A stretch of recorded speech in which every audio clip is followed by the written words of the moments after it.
Leviticus chapter 1.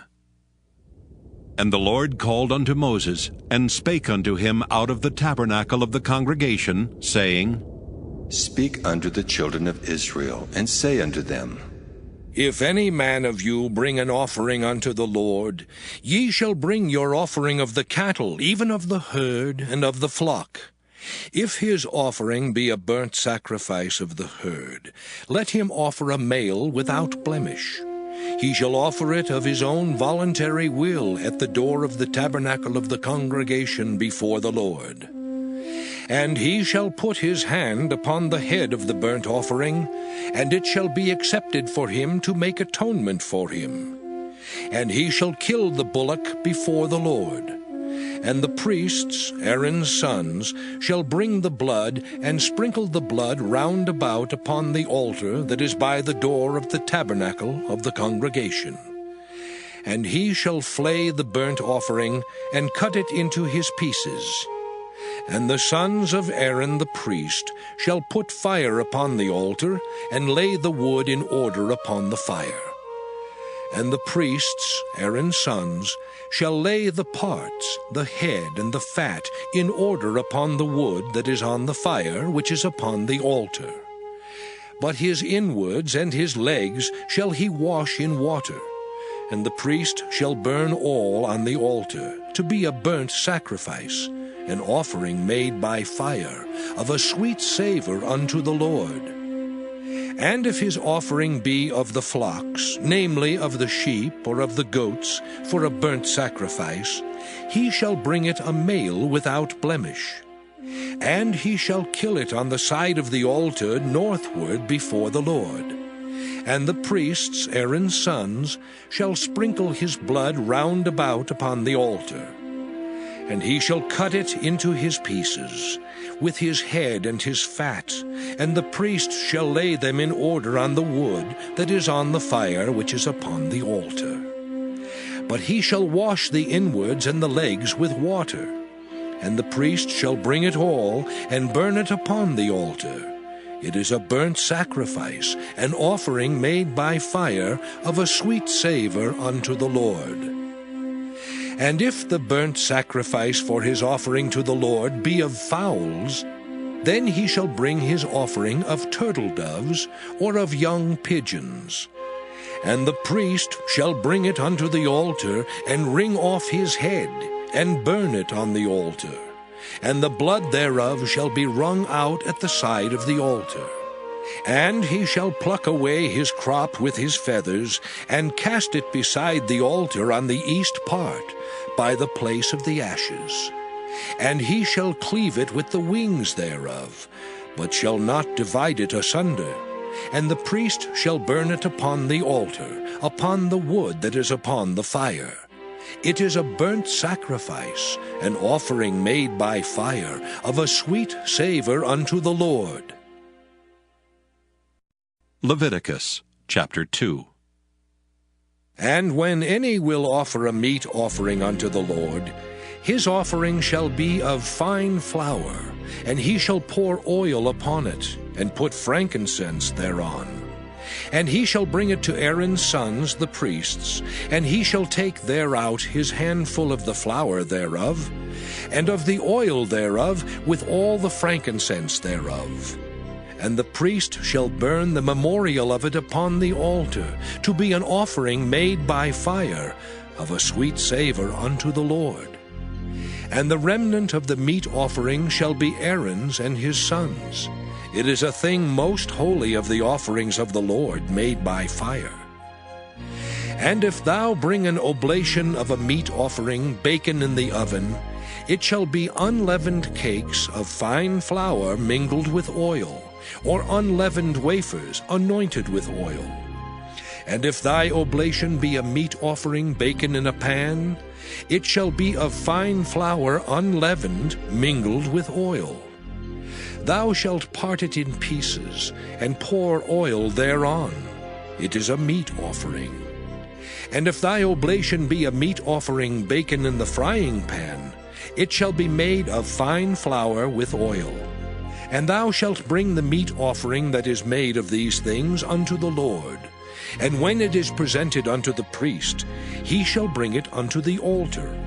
And the priest shall take from the meat offering a memorial thereof, and shall burn it upon the altar. It is an offering made by fire, of a sweet savour unto the Lord. And that which is left of the meat offering shall be Aaron's and his sons'. It is a thing most holy of the offerings of the Lord, made by fire. No meat offering which ye shall bring unto the Lord shall be made with leaven, for ye shall burn no leaven, nor any honey, in any offering of the Lord made by fire. As for the oblation of the first fruits, ye shall offer them unto the Lord. But they shall not be burnt on the altar for a sweet savour. And every oblation of thy meat offering shalt thou season with salt. Neither shalt thou suffer the salt of the covenant of thy God to be lacking from thy meat offering. With all thine offerings thou shalt offer salt.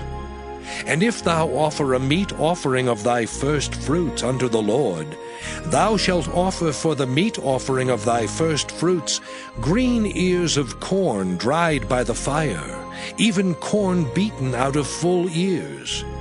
And thou shalt put oil upon it, and lay frankincense thereon. It is a meat offering. And the priest shall burn the memorial of it, part of the beaten corn thereof, and part of the oil thereof, with all the frankincense thereof. It is an offering made by fire unto the Lord. Leviticus chapter 3. And if his oblation be a sacrifice of peace offering, if he offer it of the herd, whether it be a male or female, he shall offer it without blemish before the Lord. And he shall lay his hand upon the head of his offering, and kill it at the door of the tabernacle of the congregation. And Aaron's sons, the priests, shall sprinkle the blood upon the altar round about. And he shall offer of the sacrifice of the peace offering, an offering made by fire unto the Lord. The fat that covereth the inwards, and all the fat that is upon the inwards, and the 2 kidneys, and the fat that is on them, which is by the flanks, and the caul above the liver with the kidneys, it shall he take away. And Aaron's sons shall burn it on the altar upon the burnt sacrifice, which is upon the wood that is on the fire. It is an offering made by fire, of a sweet savour unto the Lord. And if his offering for a sacrifice of peace offering unto the Lord be of the flock, male or female, he shall offer it without blemish. If he offer a lamb for his offering, then shall he offer it before the Lord. And he shall lay his hand upon the head of his offering, and kill it before the tabernacle of the congregation. And Aaron's sons shall sprinkle the blood thereof round about upon the altar. And he shall offer of the sacrifice of the peace offering, an offering made by fire unto the Lord. The fat thereof, and the whole rump, it shall he take off hard by the backbone, and the fat that covereth the inwards, and all the fat that is upon the inwards.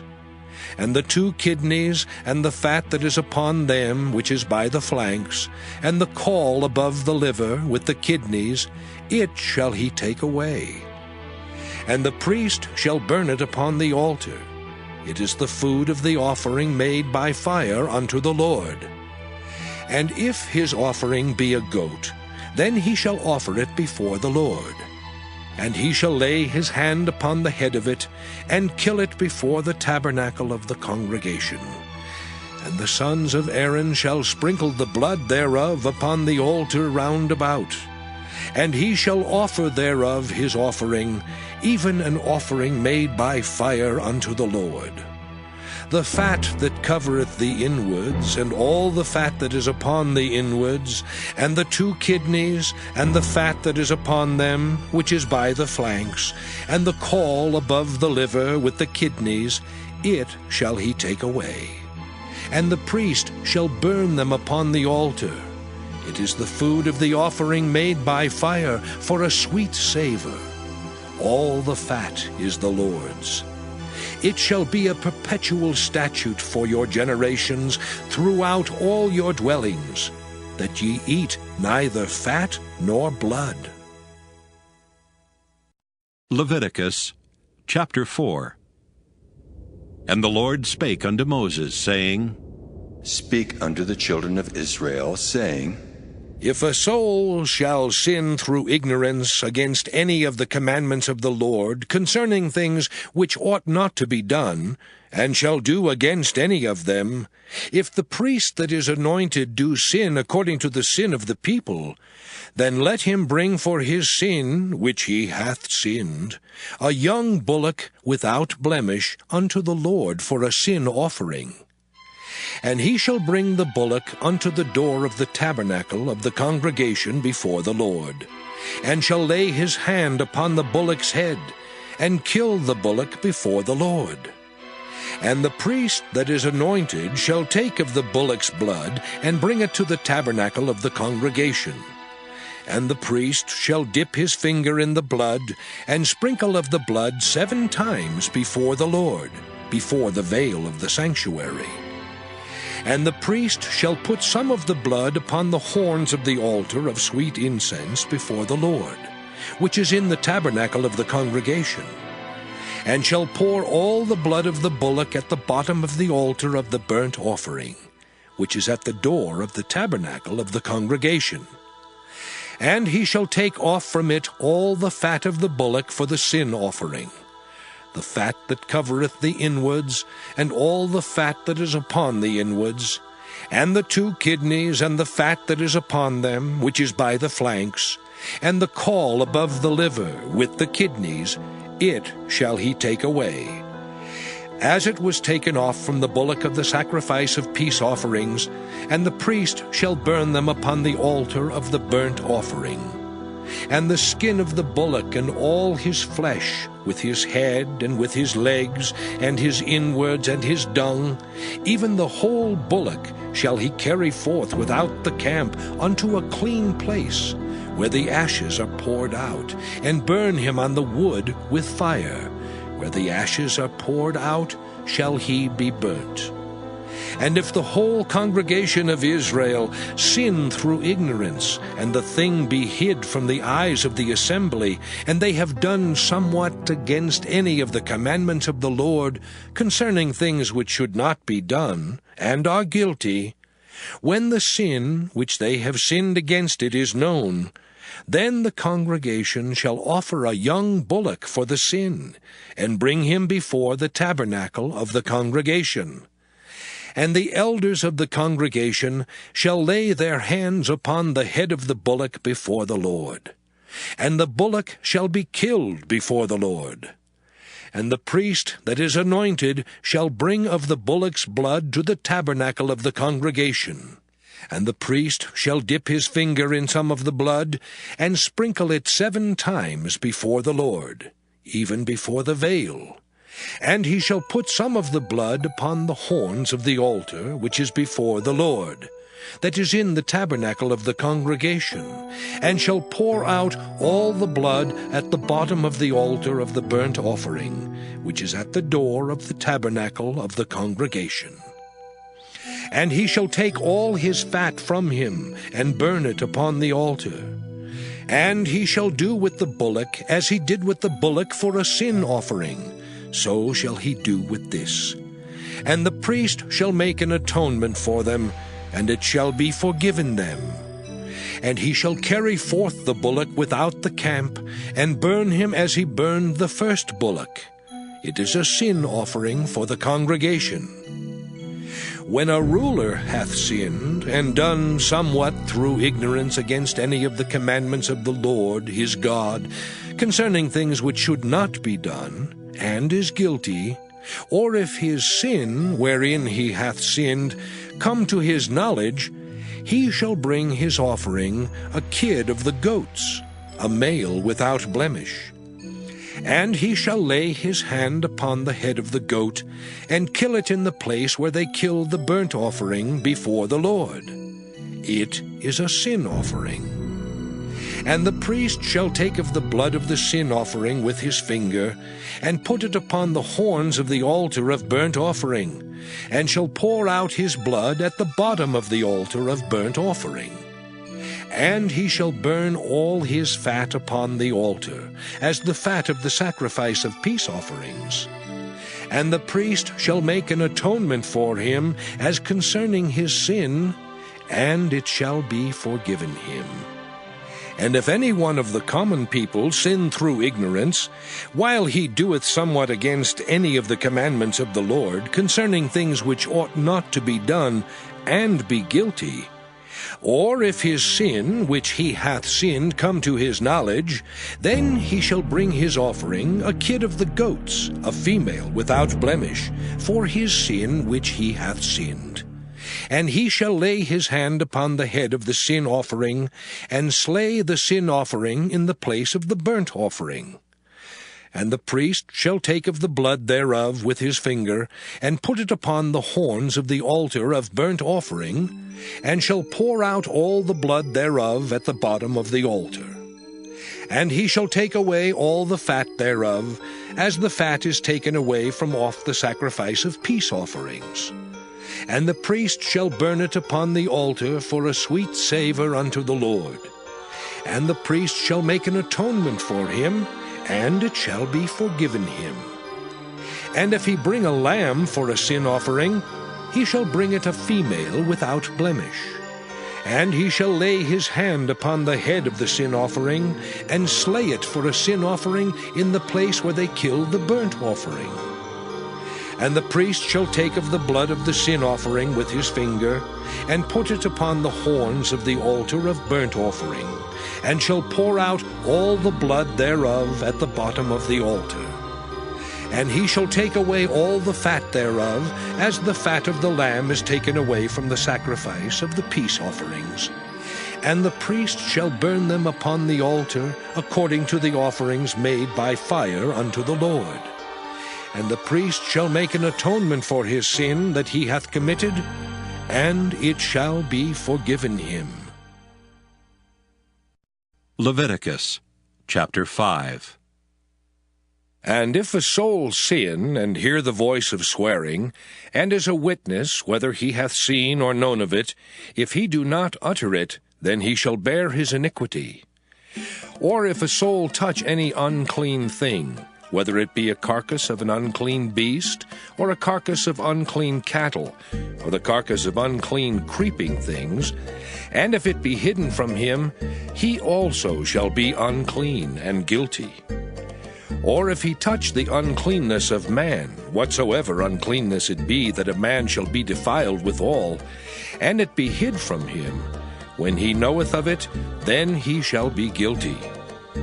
Or if a soul swear, pronouncing with his lips to do evil, or to do good, whatsoever it be that a man shall pronounce with an oath, and it be hid from him, when he knoweth of it, then he shall be guilty in one of these.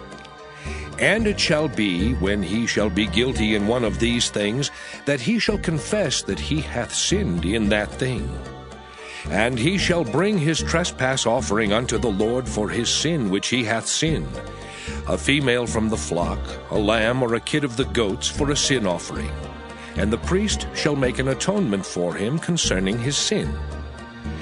And if he be not able to bring a lamb, then he shall bring for his trespass which he hath committed 2 turtle doves or 2 young pigeons unto the Lord, one for a sin offering, and the other for a burnt offering. And he shall bring them unto the priest, who shall offer that which is for the sin offering first, and wring off his head from his neck, but shall not divide it asunder. And he shall sprinkle of the blood of the sin offering upon the side of the altar, and the rest of the blood shall be wrung out at the bottom of the altar. It is a sin offering. And he shall offer the second for a burnt offering according to the manner. And the priest shall make an atonement for him for his sin which he hath sinned, and it shall be forgiven him. But if he be not able to bring 2 turtle doves or 2 young pigeons, then he that sinned shall bring for his offering the 10th part of an ephah of fine flour for a sin offering. He shall put no oil upon it, neither shall he put any frankincense thereon, for it is a sin offering. Then shall he bring it to the priest, and the priest shall take his handful of it, even a memorial thereof, and burn it on the altar, according to the offerings made by fire unto the Lord. It is a sin offering. And the priest shall make an atonement for him, as touching his sin that he hath sinned in one of these, and it shall be forgiven him. And the remnant shall be the priest's, as a meat offering. And the Lord spake unto Moses, saying, If a soul commit a trespass and sin through ignorance in the holy things of the Lord, then he shall bring for his trespass unto the Lord a ram without blemish out of the flocks, with thy estimation by shekels of silver, after the shekel of the sanctuary, for a trespass offering. And he shall make amends for the harm that he hath done in the holy thing, and shall add the 5th part thereto, and give it unto the priest. And the priest shall make an atonement for him with the ram of the trespass offering, and it shall be forgiven him. And if a soul sin, and commit any of these things which are forbidden to be done by the commandments of the Lord, though he wist it not, yet is he guilty, and shall bear his iniquity. And he shall bring a ram without blemish out of the flock, with thy estimation for a trespass offering unto the priest. And the priest shall make an atonement for him concerning his ignorance wherein he erred, and wist it not, and it shall be forgiven him. It is a trespass offering. He hath certainly trespassed against the Lord. Leviticus chapter 6. And the Lord spake unto Moses, saying, If a soul sin and commit a trespass against the Lord, and lie unto his neighbor in that which was delivered him to keep, or in fellowship, or in a thing taken away by violence, or hath deceived his neighbor, or hath found that which was lost, and lieth concerning it, and sweareth falsely, in any of all these that a man doeth, sinning therein, then it shall be, because he hath sinned and is guilty, that he shall restore that which he took violently away, or the thing which he hath deceitfully gotten, or that which was delivered him to keep, or the lost thing which he found, or all that about which he hath sworn falsely. He shall even restore it in the principal, and shall add the 5th part more thereto, and give it unto him to whom it appertaineth, in the day of his trespass offering. And he shall bring his trespass offering unto the Lord, a ram without blemish out of the flock, with thy estimation for a trespass offering unto the priest.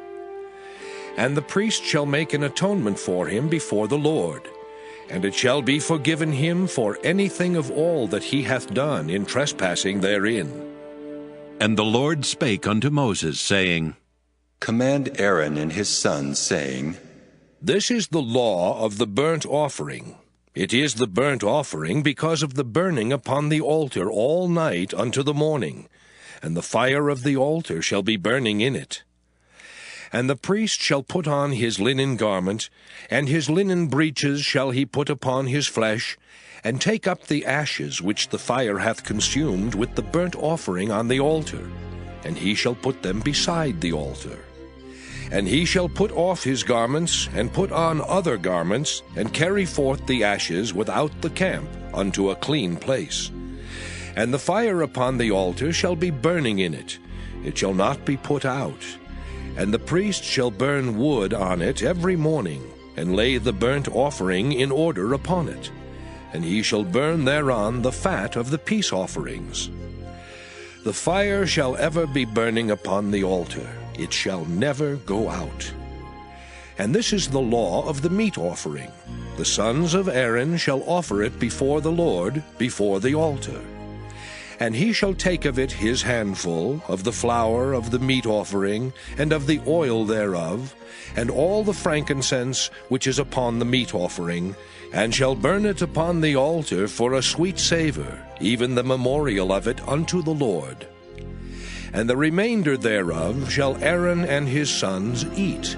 With unleavened bread shall it be eaten in the holy place. In the court of the tabernacle of the congregation they shall eat it. It shall not be baken with leaven. I have given it unto them for their portion of my offerings made by fire. It is most holy, as is the sin offering, and as the trespass offering. All the males among the children of Aaron shall eat of it. It shall be a statute forever in your generations concerning the offerings of the Lord made by fire. Every one that toucheth them shall be holy. And the Lord spake unto Moses, saying, This is the offering of Aaron and of his sons, which they shall offer unto the Lord in the day when he is anointed. The 10th part of an ephah of fine flour for a meat offering perpetual, half of it in the morning, and half thereof at night. In a pan it shall be made with oil, and when it is baken, thou shalt bring it in, and the baken pieces of the meat offering shalt thou offer for a sweet savour unto the Lord. And the priest of his sons that is anointed in his stead shall offer it. It is a statute forever unto the Lord. It shall be wholly burnt. For every meat offering for the priest shall be wholly burnt. It shall not be eaten. And the Lord spake unto Moses, saying, Speak unto Aaron and to his sons, saying, This is the law of the sin offering. In the place where the burnt offering is killed, shall the sin offering be killed before the Lord. It is most holy. The priest that offereth it for sin shall eat it. In the holy place shall it be eaten, in the court of the tabernacle of the congregation. Whatsoever shall touch the flesh thereof shall be holy. And when there is sprinkled of the blood thereof upon any garment, thou shalt wash that whereon it was sprinkled in the holy place. But the earthen vessel wherein it is sodden shall be broken. And if it be sodden in a brazen pot, it shall be both scoured and rinsed in water. All the males among the priests shall eat thereof. It is most holy. And no sin offering, whereof any of the blood is brought into the tabernacle of the congregation to reconcile with all in the holy place, shall be eaten. It shall be burnt in the fire. Leviticus chapter 7. Likewise, this is the law of the trespass offering. It is most holy. In the place where they kill the burnt offering shall they kill the trespass offering, and the blood thereof shall he sprinkle round about upon the altar. And he shall offer of it all the fat thereof, the rump and the fat that covereth the inwards, and the 2 kidneys and the fat that is on them, which is by the flanks, and the caul that is above the liver, with the kidneys, it shall he take away. And the priest shall burn them upon the altar for an offering made by fire unto the Lord. It is a trespass offering. Every male among the priests shall eat thereof. It shall be eaten in the holy place. It is most holy. As the sin offering is, so is the trespass offering. There is one law for them. The priest that maketh atonement therewith shall have it. And the priest that offereth any man's burnt offering, even the priest shall have to himself the skin of the burnt offering which he hath offered. And all the meat offering that is baken in the oven, and all that is dressed in the frying pan and in the pan, shall be the priest's that offereth it. And every meat offering mingled with oil and dry shall all the sons of Aaron have, one as much as another. And this is the law of the sacrifice of peace offerings, which he shall offer unto the Lord. If he offer it for a thanksgiving, then he shall offer with the sacrifice of thanksgiving unleavened cakes mingled with oil, and unleavened wafers anointed with oil, and cakes mingled with oil of fine flour, fried. Besides the cakes, he shall offer for his offering leavened bread with the sacrifice of thanksgiving of his peace offerings. And of it he shall offer one out of the whole oblation for an heave offering unto the Lord. And it shall be the priest's that sprinkleth the blood of the peace offerings. And the flesh of the sacrifice of his peace offerings for thanksgiving shall be eaten the same day that it is offered. He shall not leave any of it until the morning. But if the sacrifice of his offering be a vow, or a voluntary offering, it shall be eaten the same day that he offereth his sacrifice, and on the morrow also the remainder of it shall be eaten. But the remainder of the flesh of the sacrifice on the third day shall be burnt with fire. And if any of the flesh of the sacrifice of his peace offerings be eaten at all on the third day, it shall not be accepted, neither shall it be imputed unto him that offereth it. It shall be an abomination, and the soul that eateth of it shall bear his iniquity. And the flesh that toucheth any unclean thing shall not be eaten, it shall be burnt with fire. And as for the flesh, all that be clean shall eat thereof.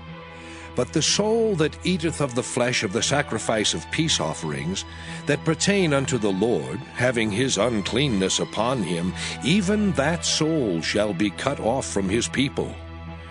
Moreover, the soul that shall touch any unclean thing, as the uncleanness of man, or any unclean beast, or any abominable unclean thing, and eat of the flesh of the sacrifice of peace offerings, which pertain unto the Lord, even that soul shall be cut off from his people.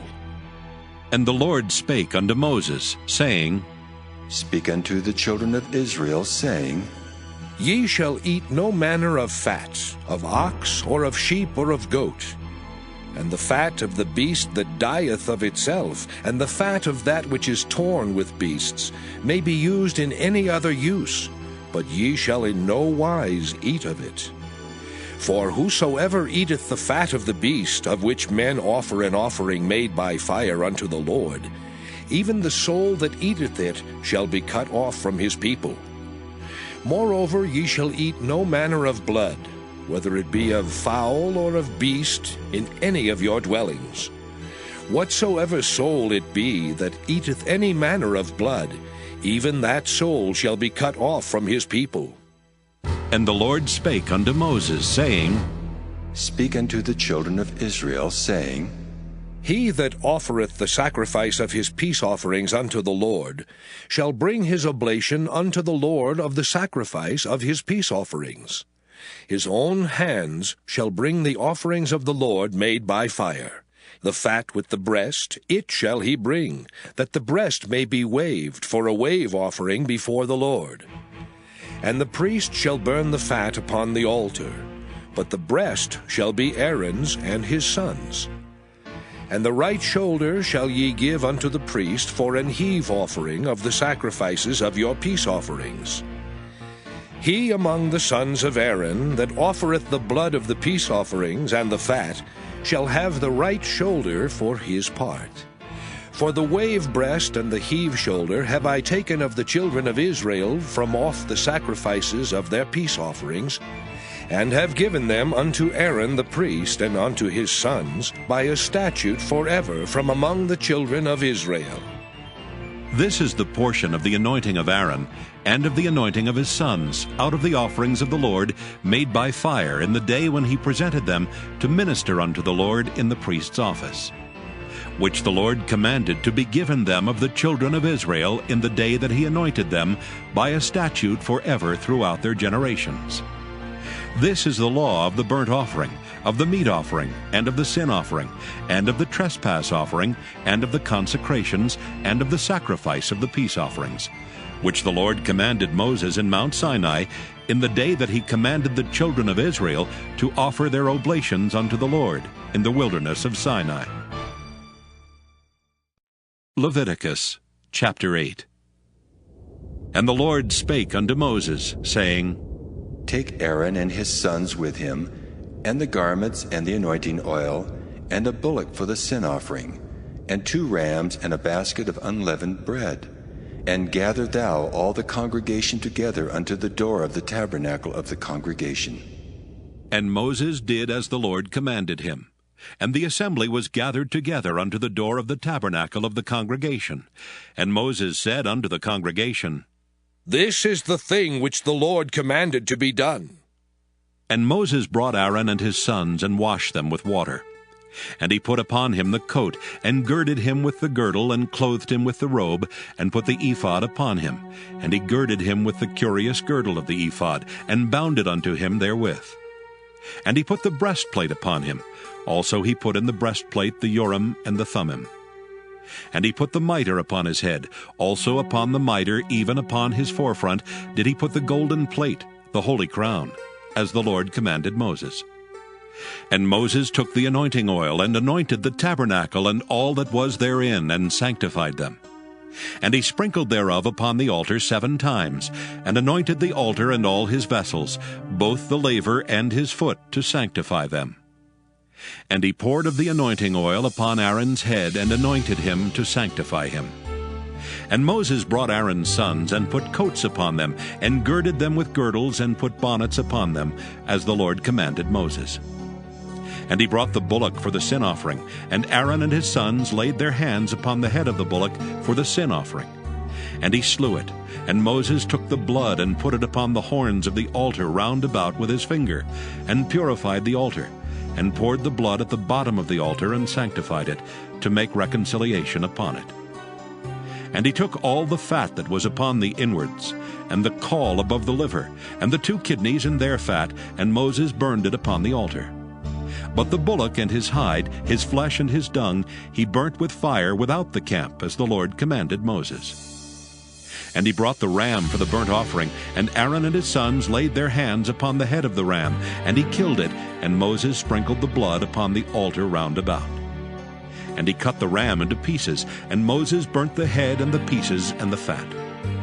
And he washed the inwards and the legs in water, and Moses burnt the whole ram upon the altar. It was a burnt sacrifice for a sweet savor, and an offering made by fire unto the Lord, as the Lord commanded Moses. And he brought the other ram, the ram of consecration, and Aaron and his sons laid their hands upon the head of the ram, and he slew it. And Moses took of the blood of it, and put it upon the tip of Aaron's right ear, and upon the thumb of his right hand, and upon the great toe of his right foot. And he brought Aaron's sons, and Moses put of the blood upon the tip of their right ear, and upon the thumbs of their right hands, and upon the great toes of their right feet. And Moses sprinkled the blood upon the altar round about.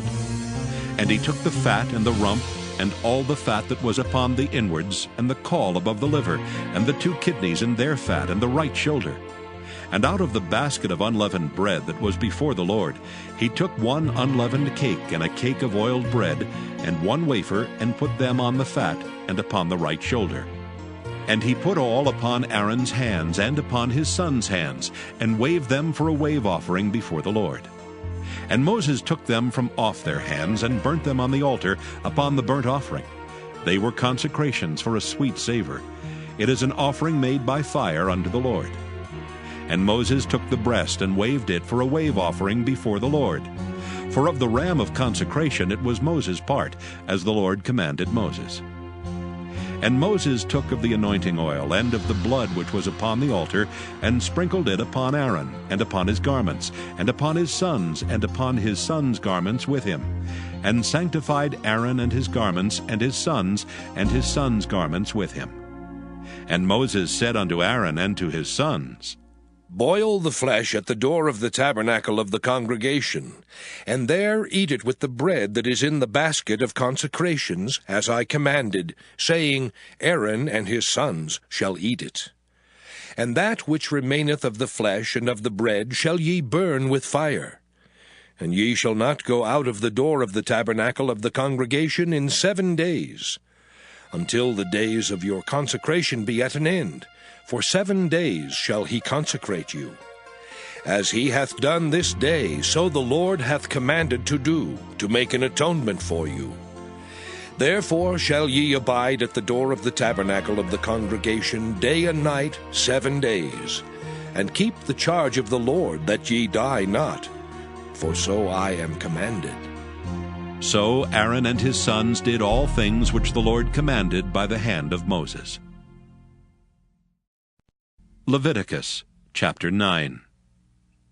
And it came to pass on the 8th day that Moses called Aaron and his sons and the elders of Israel.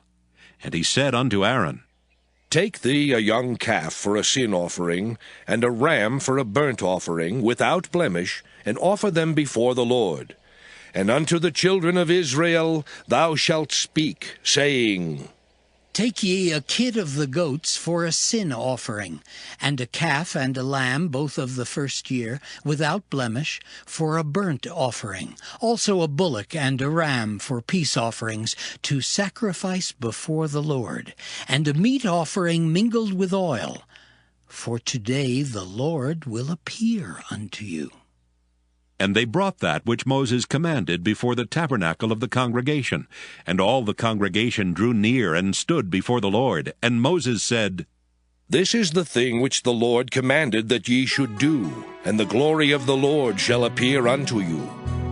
And Moses said unto Aaron, Go unto the altar, and offer thy sin offering and thy burnt offering, and make an atonement for thyself and for the people, and offer the offering of the people, and make an atonement for them, as the Lord commanded.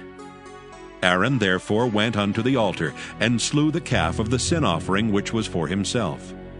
And the sons of Aaron brought the blood unto him, and he dipped his finger in the blood, and put it upon the horns of the altar, and poured out the blood at the bottom of the altar. But the fat and the kidneys and the caul above the liver of the sin offering he burnt upon the altar, as the Lord commanded Moses. And the flesh and the hide he burnt with fire without the camp. And he slew the burnt offering, and Aaron's sons presented unto him the blood which he sprinkled round about upon the altar.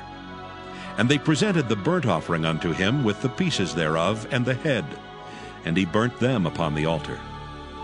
And he did wash the inwards and the legs, and burnt them upon the burnt offering on the altar. And he brought the people's offering, and took the goat which was the sin offering for the people, and slew it, and offered it for sin as the first. And he brought the burnt offering, and offered it according to the manner. And he brought the meat offering, and took an handful thereof, and burnt it upon the altar, beside the burnt sacrifice of the morning. He slew also the bullock and the ram for a sacrifice of peace offerings, which was for the people. And Aaron's sons presented unto him the blood which he sprinkled upon the altar round about, and the fat of the bullock and of the ram, the rump, and that which covereth the inwards and the kidneys, and the caul above the liver. And they put the fat upon the breasts, and he burnt the fat upon the altar.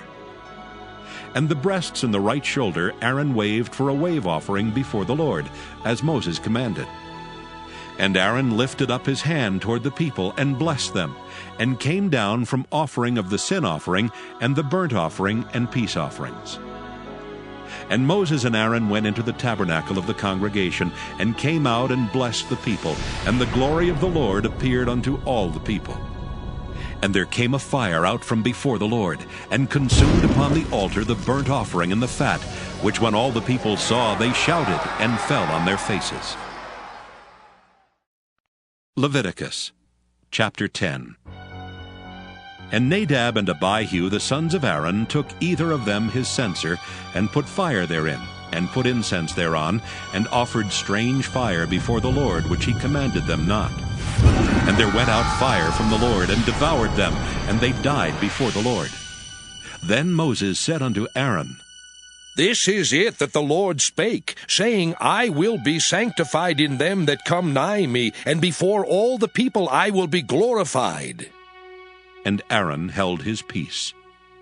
And Moses called Mishael and Elzaphan, the sons of Uzziel, the uncle of Aaron, and said unto them, Come near, carry your brethren from before the sanctuary out of the camp. So they went near, and carried them in their coats out of the camp, as Moses had said.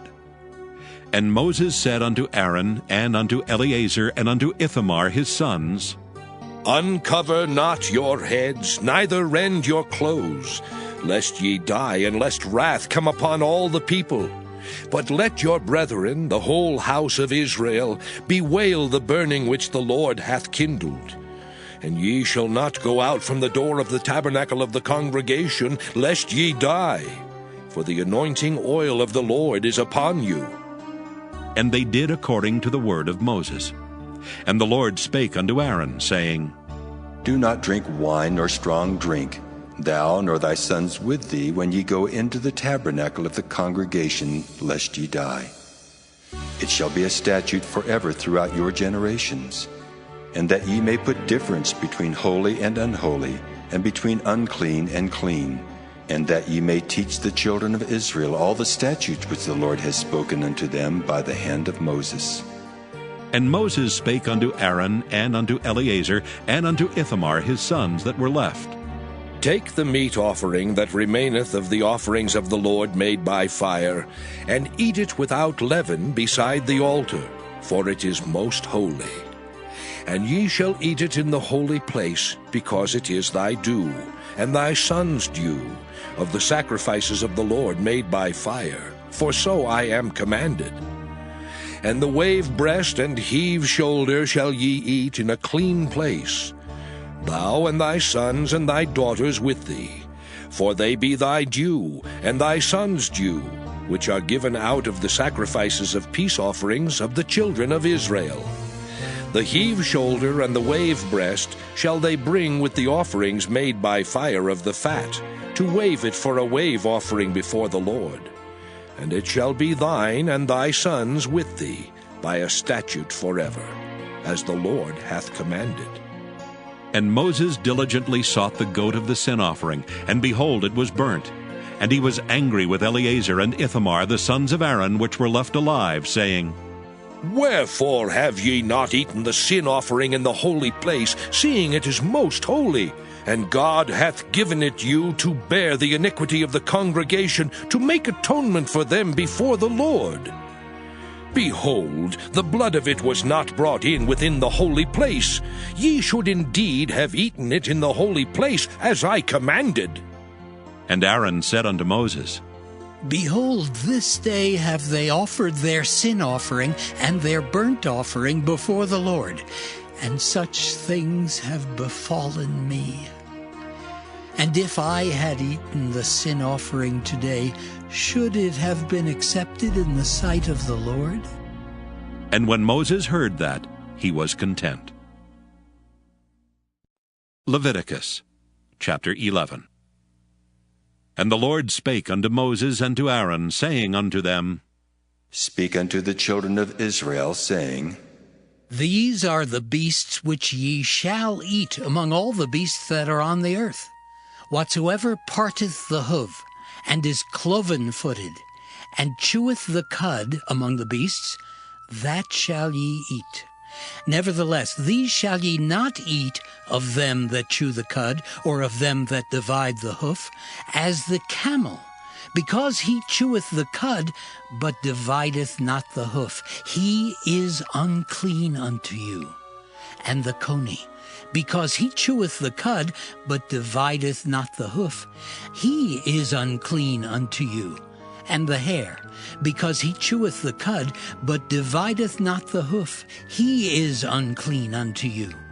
And the swine, though he divide the hoof, and be cloven-footed, yet he cheweth not the cud. He is unclean to you. Of their flesh shall ye not eat, and their carcass shall ye not touch. They are unclean to you. These shall ye eat of all that are in the waters. Whatsoever hath fins and scales in the waters, in the seas and in the rivers, them shall ye eat. And all that have not fins and scales in the seas and in the rivers, of all that move in the waters, and of any living thing which is in the waters, they shall be an abomination unto you. They shall be even an abomination unto you. Ye shall not eat of their flesh, but ye shall have their carcasses in abomination. Whatsoever hath no fins nor scales in the waters, that shall be an abomination unto you. And these are they which ye shall have in abomination among the fowls. They shall not be eaten, they are an abomination: the eagle, and the ossifrage, and the osprey, and the vulture, and the kite after his kind, every raven after his kind, and the owl, and the nighthawk, and the cuckoo, and the hawk after his kind, and the little owl, and the cormorant, and the great owl, and the swan, and the pelican, and the gyre eagle, and the stork, the heron after her kind, and the lapwing, and the bat. All fowls that creep, going upon all four, shall be an abomination unto you. Yet these may ye eat of every flying, creeping thing that goeth upon all four, which have legs above their feet to leap withal upon the earth. Even these of them ye may eat, the locust after his kind, and the bald locust after his kind, and the beetle after his kind, and the grasshopper after his kind. But all other flying, creeping things which have 4 feet shall be an abomination unto you. And for these ye shall be unclean. Whosoever toucheth the carcass of them shall be unclean until the even. And whosoever beareth aught of the carcass of them shall wash his clothes, and be unclean until the even. The carcasses of every beast which divideth the hoof, and is not cloven-footed, nor cheweth the cud, are unclean unto you. Every one that toucheth them shall be unclean. And whatsoever goeth upon his paws among all manner of beasts that go on all four, those are unclean unto you. Whoso toucheth their carcass shall be unclean until the even. And he that beareth the carcass of them shall wash his clothes, and be unclean until the even. They are unclean unto you. These also shall be unclean unto you among the creeping things that creep upon the earth, the weasel and the mouse, and the tortoise after his kind, and the ferret, and the chameleon, and the lizard, and the snail, and the mole. These are unclean to you among all that creep. Whosoever doth touch them when they be dead shall be unclean until the even. And upon whatsoever any of them when they are dead doth fall, it shall be unclean, whether it be any vessel of wood or raiment or skin or sack, whatsoever vessel it be, wherein any work is done, it must be put into water, and it shall be unclean until the even. So it shall be cleansed. And every earthen vessel whereinto any of them falleth, whatsoever is in it shall be unclean, and ye shall break it. Of all meat which may be eaten, that on which such water cometh shall be unclean. And all drink that may be drunk in every such vessel shall be unclean. And every thing whereupon any part of their carcass falleth shall be unclean, whether it be oven or ranges for pots, they shall be broken down, for they are unclean, and shall be unclean unto you. Nevertheless, a fountain or pit, wherein there is plenty of water, shall be clean, but that which toucheth their carcass shall be unclean. And if any part of their carcass fall upon any sowing seed which is to be sown, it shall be clean. But if any water be put upon the seed, and any part of their carcass fall thereon, it shall be unclean unto you. And if any beast of which ye may eat die, he that toucheth the carcass thereof shall be unclean until the even. And he that eateth of the carcass of it shall wash his clothes, and be unclean until the even. He also that beareth the carcass of it shall wash his clothes, and be unclean until the even. And every creeping thing that creepeth upon the earth shall be an abomination. It shall not be eaten. Whatsoever goeth upon the belly, and whatsoever goeth upon all four, or whatsoever hath more feet among all creeping things that creep upon the earth, them ye shall not eat, for they are an abomination. Ye shall not make yourselves abominable with any creeping thing that creepeth, neither shall ye make yourselves unclean with them, that ye should be defiled thereby. For I am the Lord your God. Ye shall therefore sanctify yourselves, and ye shall be holy, for I am holy. Neither shall ye defile yourselves with any manner of creeping thing that creepeth upon the earth. For I am the Lord that bringeth you up out of the land of Egypt to be your God. Ye shall therefore be holy, for I am holy. This is the law of the beasts and of the fowl, and of every living creature that moveth in the waters, and of every creature that creepeth upon the earth, to make a difference between the unclean and the clean, and between the beast that may be eaten and the beast that may not be eaten. Leviticus chapter 12. And the Lord spake unto Moses, saying, Speak unto the children of Israel, saying, If a woman have conceived seed and born a man-child, then she shall be unclean 7 days. According to the days of the separation for her infirmity shall she be unclean. And in the 8th day the flesh of his foreskin shall be circumcised. And she shall then continue in the blood of her purifying 33 days. She shall touch no hallowed thing, nor come into the sanctuary until the days of her purifying be fulfilled.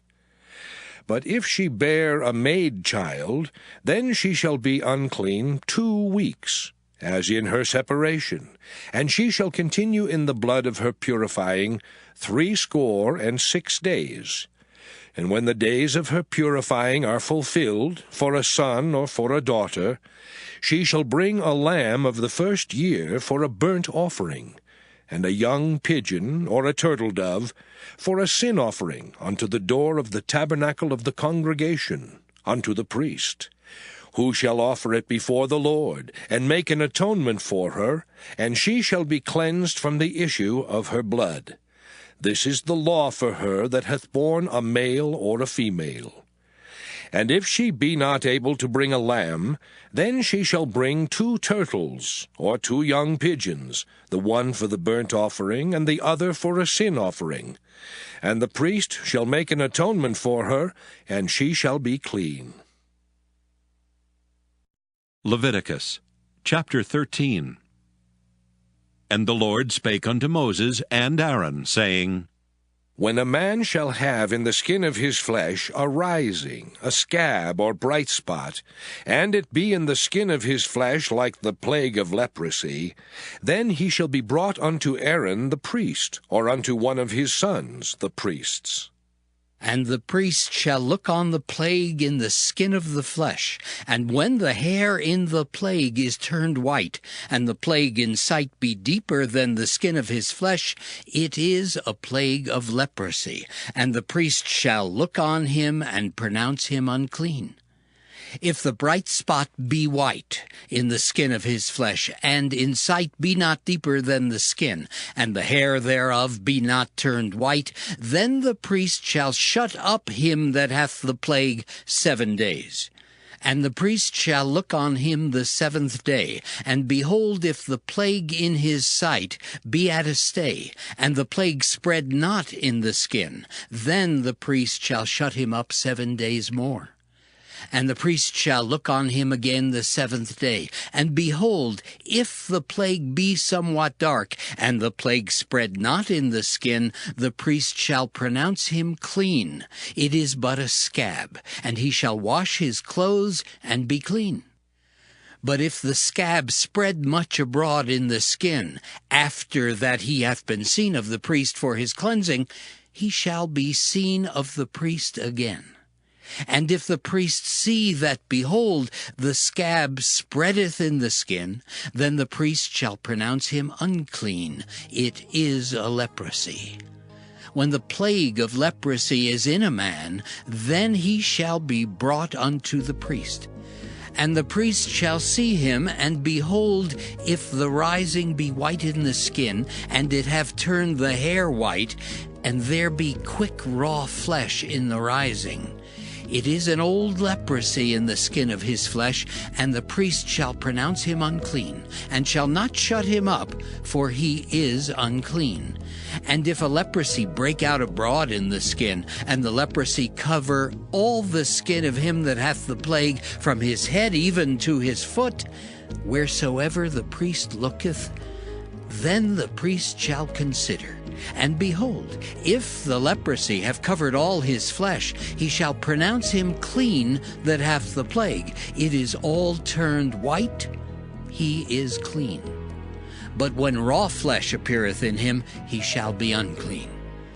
And the priest shall see the raw flesh, and pronounce him to be unclean. For the raw flesh is unclean, it is a leprosy. Or if the raw flesh turn again, and be changed unto white, he shall come unto the priest. And the priest shall see him, and behold, if the plague be turned into white, then the priest shall pronounce him clean that hath the plague, he is clean.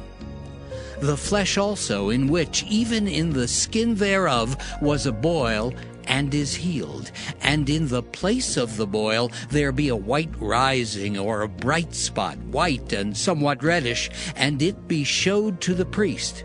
And if, when the priest seeth it, behold, it be in sight lower than the skin, and the hair thereof be turned white, the priest shall pronounce him unclean. It is a plague of leprosy broken out of the boil. But if the priest look on it, and behold, there be no white hairs therein, and if it be not lower than the skin, but be somewhat dark, then the priest shall shut him up 7 days. And if it spread much abroad in the skin, then the priest shall pronounce him unclean. It is a plague. But if the bright spot stay in his place and spread not, it is a burning boil, and the priest shall pronounce him clean. Or if there be any flesh in the skin whereof there is a hot burning, and the quick flesh that burneth have a white bright spot, somewhat reddish or white, then the priest shall look upon it, and behold, if the hair in the bright spot be turned white, and it be in sight deeper than the skin, it is a leprosy broken out of the burning, wherefore the priest shall pronounce him unclean. It is the plague of leprosy.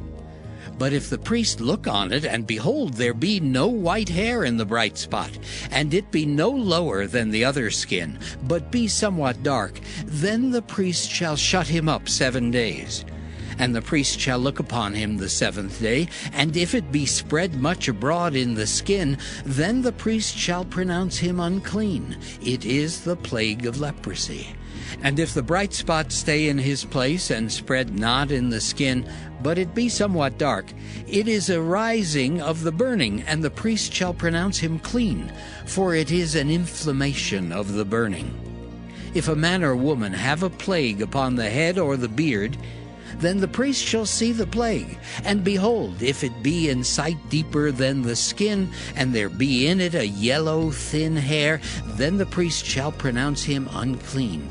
It is a dry skull, even a leprosy upon the head or beard. And if the priest look on the plague of the skull, and behold, it be not in sight deeper than the skin, and that there is no black hair in it, then the priest shall shut up him that hath the plague of the skull 7 days.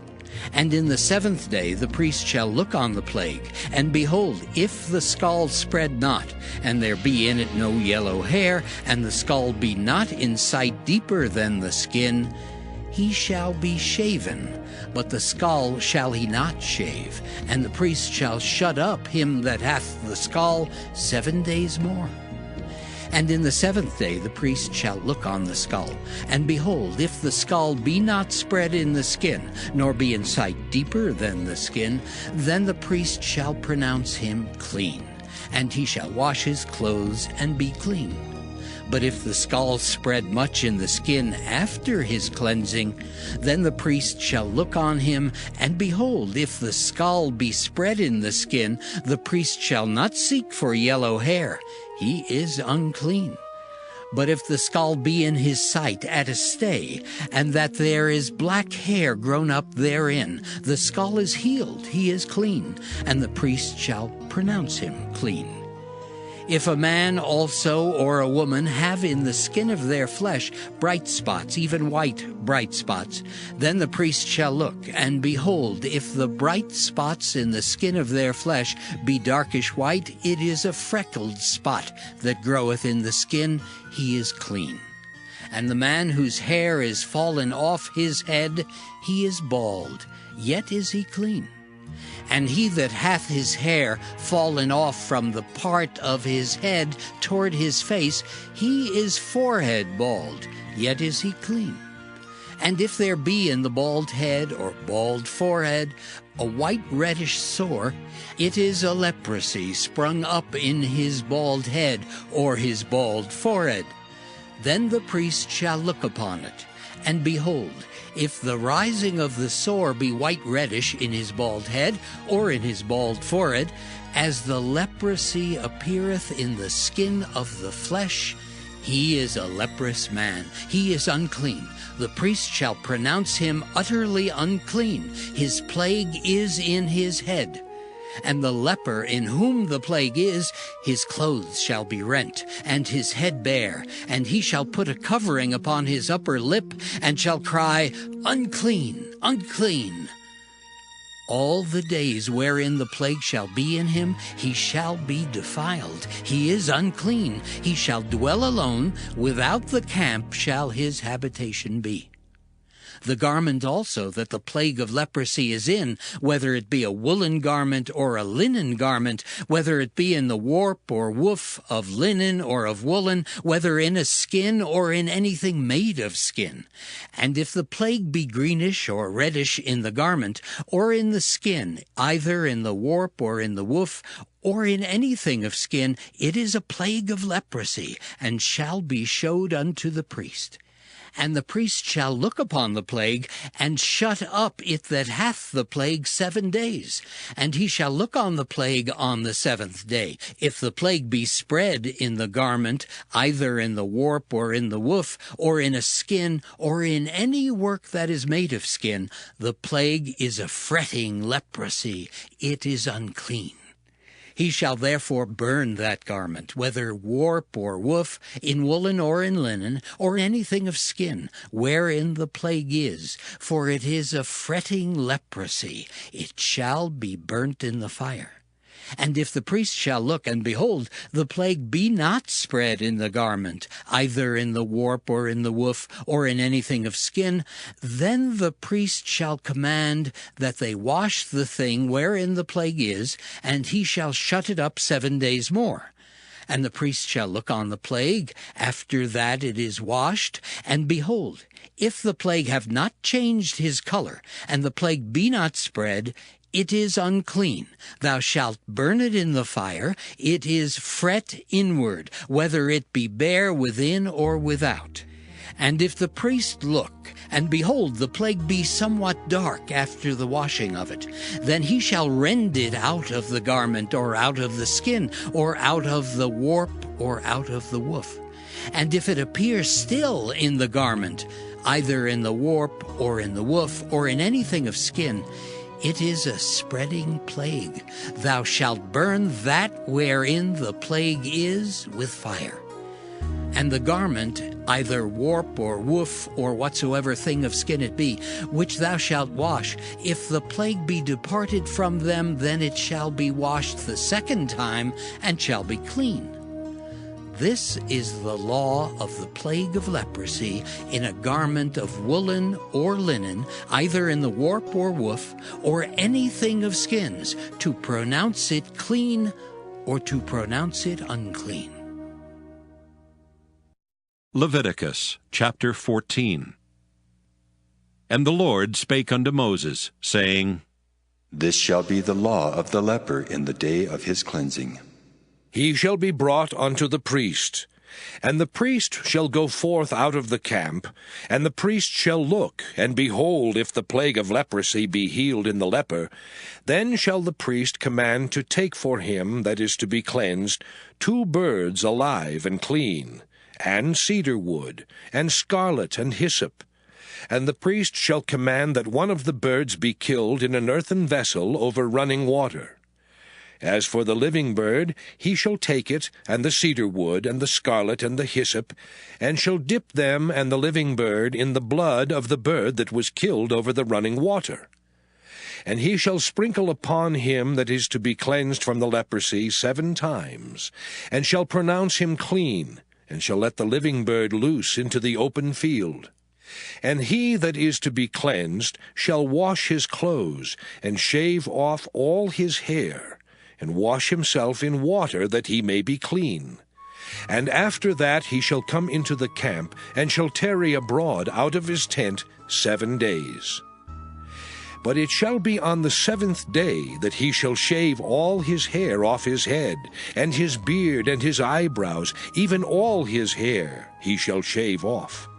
And he shall wash his clothes, also he shall wash his flesh in water, and he shall be clean. And on the 8th day he shall take 2 he-lambs without blemish, and 1 ewe-lamb of the 1st year without blemish, and 3/10 deals of fine flour for a meat offering, mingled with oil, and 1 log of oil. And the priest that maketh him clean shall present the man that is to be made clean, and those things before the Lord, at the door of the tabernacle of the congregation. And the priest shall take 1 he-lamb, and offer him for a trespass offering, and the log of oil, and wave them for a wave offering before the Lord. And he shall slay the lamb in the place where he shall kill the sin offering and the burnt offering, in the holy place. For as the sin offering is the priest's, so is the trespass offering. It is most holy. And the priest shall take some of the blood of the trespass offering, and the priest shall put it upon the tip of the right ear of him that is to be cleansed, and upon the thumb of his right hand, and upon the great toe of his right foot. And the priest shall take some of the log of oil, and pour it into the palm of his own left hand. And the priest shall dip his right finger in the oil that is in his left hand, and shall sprinkle of the oil with his finger 7 times before the Lord. And of the rest of the oil that is in his hand shall the priest put upon the tip of the right ear of him that is to be cleansed, and upon the thumb of his right hand, and upon the great toe of his right foot, upon the blood of the trespass offering. And the remnant of the oil that is in the priest's hand he shall pour upon the head of him that is to be cleansed. And the priest shall make an atonement for him before the Lord. And the priest shall offer the sin offering, and make an atonement for him that is to be cleansed from his uncleanness, and afterward he shall kill the burnt offering. And the priest shall offer the burnt offering and the meat offering upon the altar. And the priest shall make an atonement for him, and he shall be clean. And if he be poor and cannot get so much, then he shall take 1 lamb for a trespass offering to be waved, to make an atonement for him, and 1/10 deal of fine flour mingled with oil for a meat offering, and a log of oil.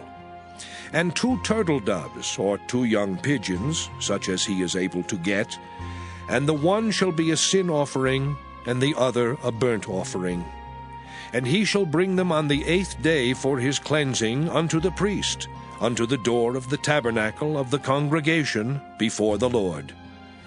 And the priest shall take the lamb of the trespass offering, and the log of oil, and the priest shall wave them for a wave offering before the Lord.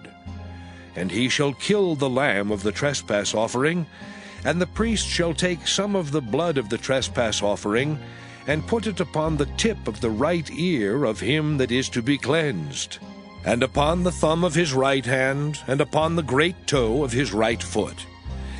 And the priest shall pour of the oil into the palm of his own left hand. And the priest shall sprinkle with his right finger some of the oil that is in his left hand 7 times before the Lord. And the priest shall put of the oil that is in his hand upon the tip of the right ear of him that is to be cleansed, and upon the thumb of his right hand, and upon the great toe of his right foot, upon the place of the blood of the trespass offering. And the rest of the oil that is in the priest's hand he shall put upon the head of him that is to be cleansed, to make an atonement for him before the Lord. And he shall offer the one of the turtle doves, or of the young pigeons, such as he can get, even such as he is able to get, the one for a sin offering, and the other for a burnt offering with the meat offering. And the priest shall make an atonement for him that is to be cleansed before the Lord. This is the law of him in whom is the plague of leprosy, whose hand is not able to get that which pertaineth to his cleansing. And the Lord spake unto Moses and unto Aaron, saying, When ye be come into the land of Canaan, which I give to you for a possession, and I put the plague of leprosy in a house of the land of your possession, and he that owneth the house shall come and tell the priest, saying, It seemeth to me there is, as it were, a plague in the house. Then the priest shall command that they empty the house before the priest go into it to see the plague, that all that is in the house be not made unclean, and afterward the priest shall go in to see the house. And he shall look on the plague, and behold, if the plague be in the walls of the house, with hollow strakes, greenish or reddish, which in sight are lower than the wall, then the priest shall go out of the house to the door of the house, and shut up the house 7 days. And the priest shall come again the 7th day, and shall look. And behold, if the plague be spread in the walls of the house, then the priest shall command that they take away the stones in which the plague is, and they shall cast them into an unclean place without the city. And he shall cause the house to be scraped within round about, and they shall pour out the dust that they scrape off without the city into an unclean place. And they shall take other stones, and put them in the place of those stones. And he shall take other mortar, and shall plaster the house. And if the plague come again, and break out in the house, after that he hath taken away the stones, and after he hath scraped the house, and after it is plastered, then the priest shall come and look. And behold, if the plague be spread in the house, it is a fretting leprosy in the house, it is unclean. And he shall break down the house, the stones of it, and the timber thereof, and all the mortar of the house, and he shall carry them forth out of the city into an unclean place. Moreover, he that goeth into the house all the while that it is shut up shall be unclean until the even. And he that lieth in the house shall wash his clothes, and he that eateth in the house shall wash his clothes. And if the priest shall come in and look upon it, and behold, the plague hath not spread in the house after the house was plastered, then the priest shall pronounce the house clean, because the plague is healed. And he shall take to cleanse the house 2 birds, and cedar wood, and scarlet, and hyssop. And he shall kill the one of the birds in an earthen vessel over running water. And he shall take the cedar wood, and the hyssop, and the scarlet, and the living bird, and dip them in the blood of the slain bird, and in the running water, and sprinkle the house 7 times. And he shall cleanse the house with the blood of the bird, and with the running water, and with the living bird, and with the cedar wood, and with the hyssop, and with the scarlet. But he shall let go the living bird out of the city into the open fields, and make an atonement for the house, and it shall be clean. This is the law for all manner of plague of leprosy and scald, and for the leprosy of a garment and of a house, and for a rising, and for a scab, and for a bright spot, to teach when it is unclean and when it is clean. This is the law of leprosy. Leviticus chapter 15. And the Lord spake unto Moses and to Aaron, saying, Speak unto the children of Israel, and say unto them, When any man hath a running issue out of his flesh, because of his issue he is unclean. And this shall be his uncleanness in his issue, whether his flesh run with his issue, or his flesh be stopped from his issue, it is his uncleanness. Every bed whereon he lieth that hath the issue is unclean, and everything whereon he sitteth shall be unclean. And whosoever toucheth his bed shall wash his clothes, and bathe himself in water, and be unclean until the even. And he that sitteth on anything whereon he sat that hath the issue shall wash his clothes, and bathe himself in water, and be unclean until the even. And he that toucheth the flesh of him that hath the issue shall wash his clothes, and bathe himself in water, and be unclean until the even. And if he that hath the issue spit upon him that is clean, then he shall wash his clothes, and bathe himself in water, and be unclean until the even. And what saddle soever he rideth upon that hath the issue shall be unclean. And whosoever toucheth anything that was under him shall be unclean until the even. And he that beareth any of those things shall wash his clothes, and bathe himself in water, and be unclean until the even. And whomsoever he toucheth that hath the issue, and hath not rinsed his hands in water, he shall wash his clothes, and bathe himself in water, and be unclean until the even. And the vessel of earth that he toucheth, which hath the issue, shall be broken, and every vessel of wood shall be rinsed in water. And when he that hath an issue is cleansed of his issue, then he shall number to himself 7 days for his cleansing, and wash his clothes, and bathe his flesh in running water, and shall be clean. And on the 8th day he shall take to him 2 turtle doves, or 2 young pigeons, and come before the Lord unto the door of the tabernacle of the congregation, and give them unto the priest. And the priest shall offer them, the one for a sin offering, and the other for a burnt offering. And the priest shall make an atonement for him before the Lord for his issue. And if any man's seed of copulation go out from him, then he shall wash all his flesh in water, and be unclean until the even. And every garment and every skin whereon is the seed of copulation shall be washed with water, and be unclean until the even. The woman also with whom man shall lie with seed of copulation, they shall both bathe themselves in water, and be unclean until the even. And if a woman have an issue, and her issue in her flesh be blood, she shall be put apart 7 days, and whosoever toucheth her shall be unclean until the even. And everything that she lieth upon in her separation shall be unclean. Everything also that she sitteth upon shall be unclean. And whosoever toucheth her bed shall wash his clothes, and bathe himself in water, and be unclean until the even. And whosoever toucheth anything that she sat upon shall wash his clothes, and bathe himself in water, and be unclean until the even. And if it be on her bed, or on anything whereon she sitteth, when he toucheth it, he shall be unclean until the even. And if any man lie with her at all, and her flowers be upon him, he shall be unclean 7 days, and all the bed whereon he lieth shall be unclean.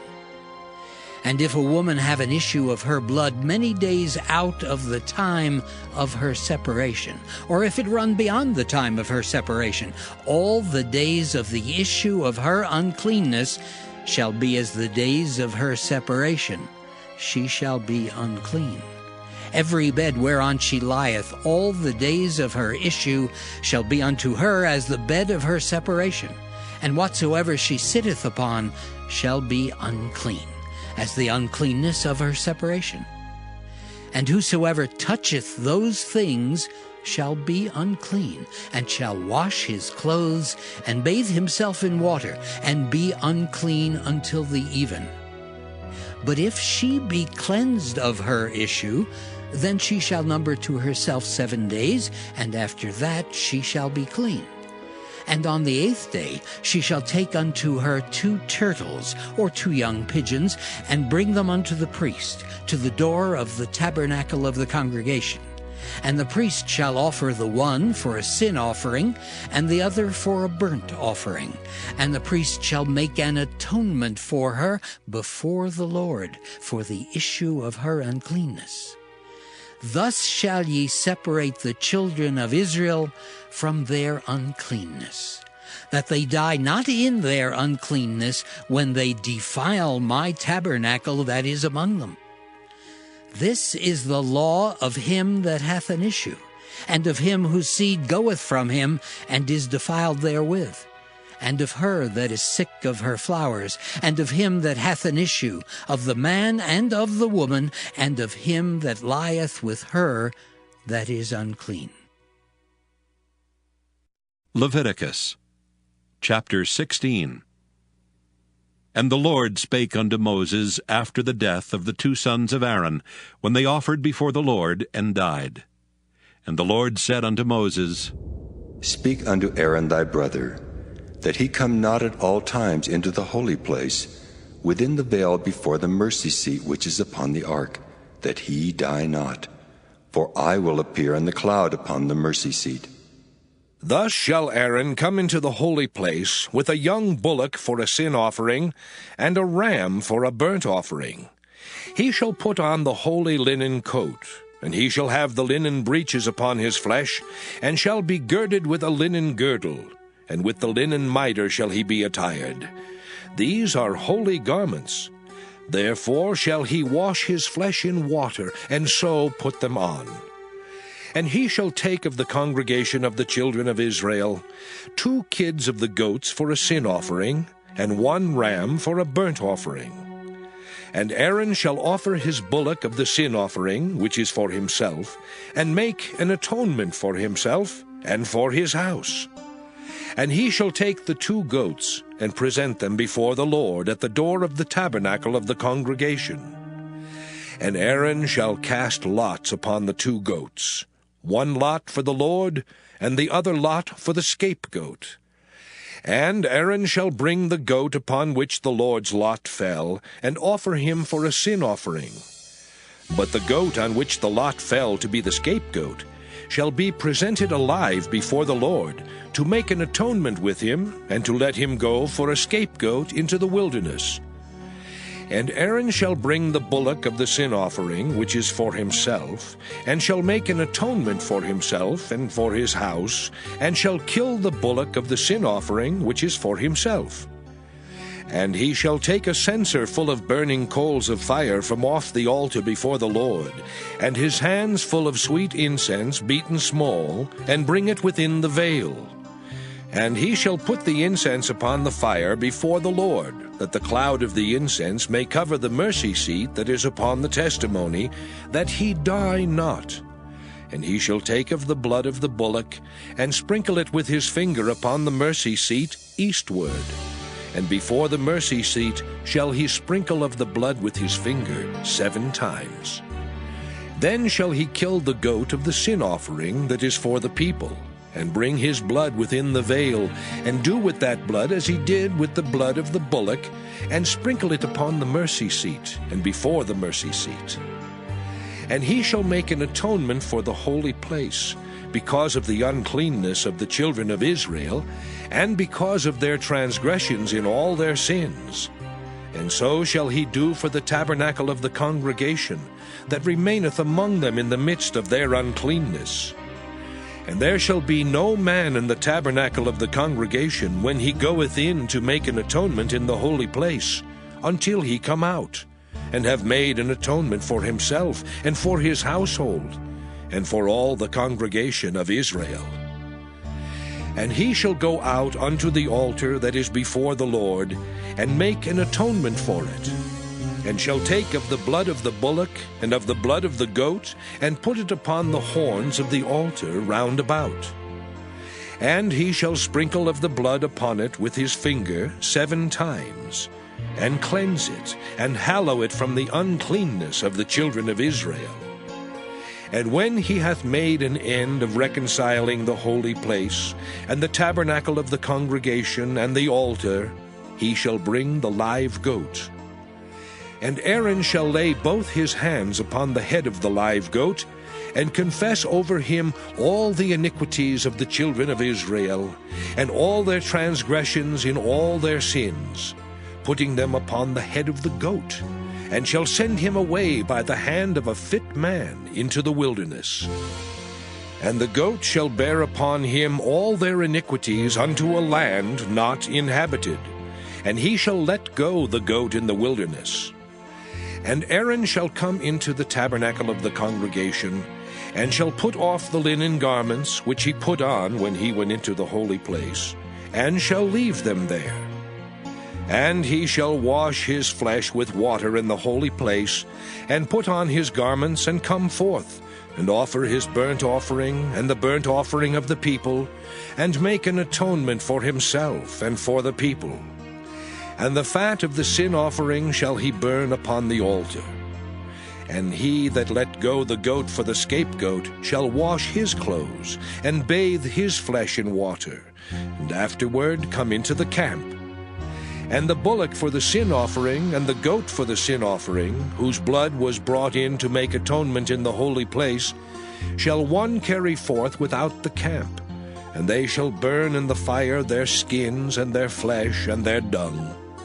And he that burneth them shall wash his clothes, and bathe his flesh in water, and afterward he shall come into the camp. And this shall be a statute forever unto you, that in the 7th month, on the 10th day of the month, ye shall afflict your souls, and do no work at all, whether it be one of your own country, or a stranger that sojourneth among you. For on that day shall the priest make an atonement for you, to cleanse you, that ye may be clean from all your sins before the Lord. It shall be a Sabbath of rest unto you, and ye shall afflict your souls by a statute forever.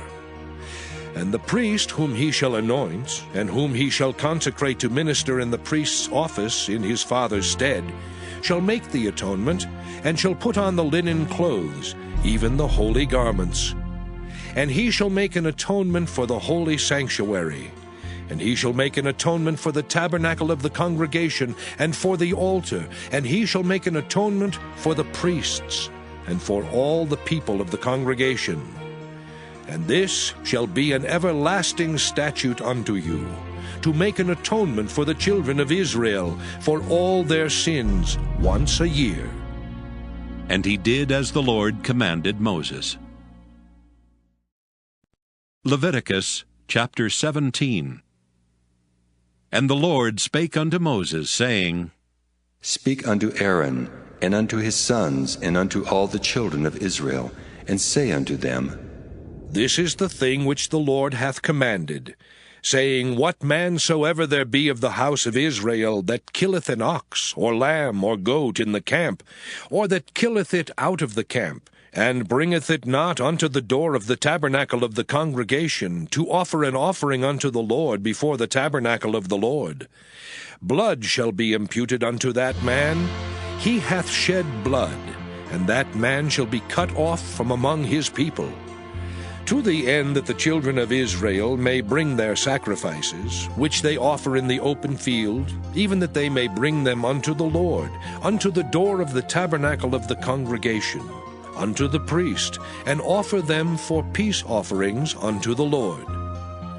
And the priest shall sprinkle the blood upon the altar of the Lord at the door of the tabernacle of the congregation, and burn the fat for a sweet savor unto the Lord.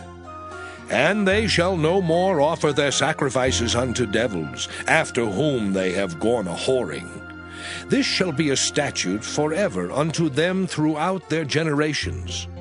And thou shalt say unto them, Whatsoever man there be of the house of Israel, or of the strangers which sojourn among you, that offereth a burnt offering or sacrifice, and bringeth it not unto the door of the tabernacle of the congregation, to offer it unto the Lord, even that man shall be cut off from among his people. And whatsoever man there be of the house of Israel, or of the strangers that sojourn among you, that eateth any manner of blood, I will even set my face against that soul that eateth blood, and will cut him off from among his people. For the life of the flesh is in the blood, and I have given it to you upon the altar to make an atonement for your souls, for it is the blood that maketh an atonement for the soul. Therefore I said unto the children of Israel, No soul of you shall eat blood, neither shall any stranger that sojourneth among you eat blood. And whatsoever man there be of the children of Israel, or of the strangers that sojourn among you, which hunteth and catcheth any beast or fowl that may be eaten, he shall even pour out the blood thereof, and cover it with dust. For it is the life of all flesh. The blood of it is for the life thereof. Therefore I said unto the children of Israel, Ye shall eat the blood of no manner of flesh, for the life of all flesh is the blood thereof. Whosoever eateth it shall be cut off. And every soul that eateth that which died of itself, or that which was torn with beasts, whether it be one of your own country or a stranger, he shall both wash his clothes and bathe himself in water, and be unclean until the even. Then shall he be clean. But if he wash them not, nor bathe his flesh, then he shall bear his iniquity. Leviticus chapter 18. And the Lord spake unto Moses, saying, Speak unto the children of Israel, and say unto them, I am the Lord your God. After the doings of the land of Egypt wherein ye dwelt, shall ye not do. And after the doings of the land of Canaan, whither I bring you, shall ye not do. Neither shall ye walk in their ordinances. Ye shall do my judgments, and keep mine ordinances, to walk therein. I am the Lord your God. Ye shall therefore keep my statutes and my judgments, which if a man do, he shall live in them. I am the Lord. None of you shall approach to any that is near of kin to him, to uncover their nakedness. I am the Lord.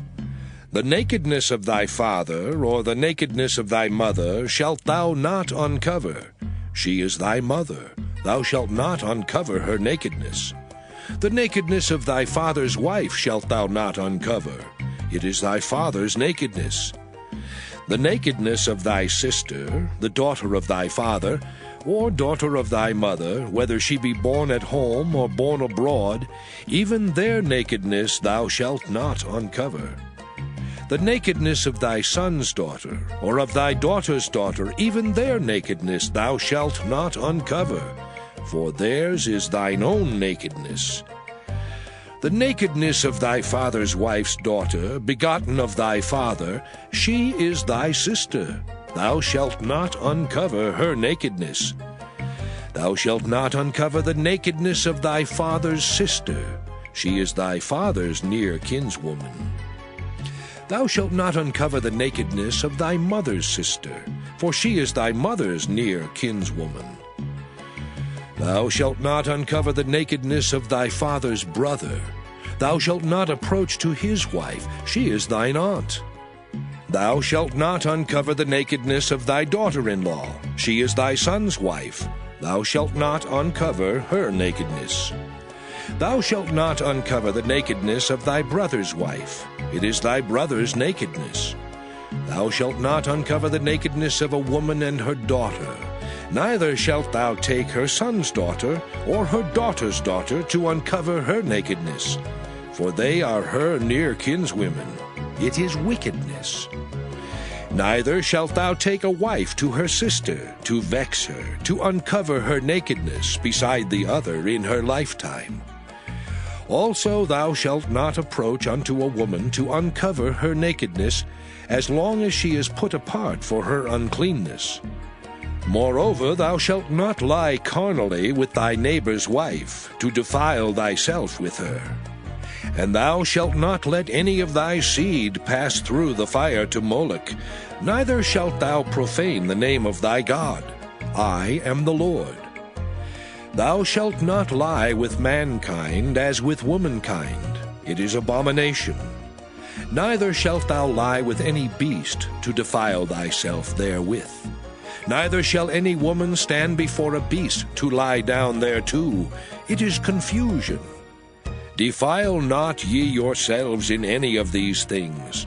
For in all these the nations are defiled, which I cast out before you. And the land is defiled. Therefore I do visit the iniquity thereof upon it, and the land itself vomiteth out her inhabitants. Ye shall therefore keep my statutes and my judgments, and shall not commit any of these abominations, neither any of your own nation, nor any stranger that sojourneth among you. For all these abominations have the men of the land done which were before you, and the land is defiled. That the land spew not you out also when ye defile it, as it spewed out the nations that were before you. For whosoever shall commit any of these abominations, even the souls that commit them shall be cut off from among their people. Therefore shall ye keep mine ordinance, that ye commit not any one of these abominable customs which were committed before you, and that ye defile not yourselves therein. I am the Lord your God. Leviticus chapter 19.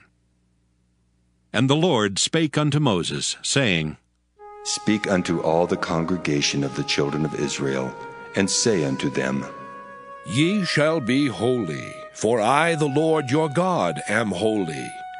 Ye shall fear every man his mother and his father, and keep my Sabbaths. I am the Lord your God. Turn ye not unto idols, nor make to yourselves molten gods. I am the Lord your God. And if ye offer a sacrifice of peace offerings unto the Lord, ye shall offer it at your own will. It shall be eaten the same day ye offer it, and on the morrow. And if aught remain until the third day, it shall be burnt in the fire. And if it be eaten at all on the third day, it is abominable. It shall not be accepted. Therefore every one that eateth it shall bear his iniquity, because he hath profaned the hallowed thing of the Lord, and that soul shall be cut off from among his people. And when ye reap the harvest of your land, thou shalt not wholly reap the corners of thy field, neither shalt thou gather the gleanings of thy harvest. And thou shalt not glean thy vineyard, neither shalt thou gather every grape of thy vineyard. Thou shalt leave them for the poor and stranger. I am the Lord your God. Ye shall not steal, neither deal falsely, neither lie one to another. And ye shall not swear by my name falsely, neither shalt thou profane the name of thy God. I am the Lord. Thou shalt not defraud thy neighbor, neither rob him.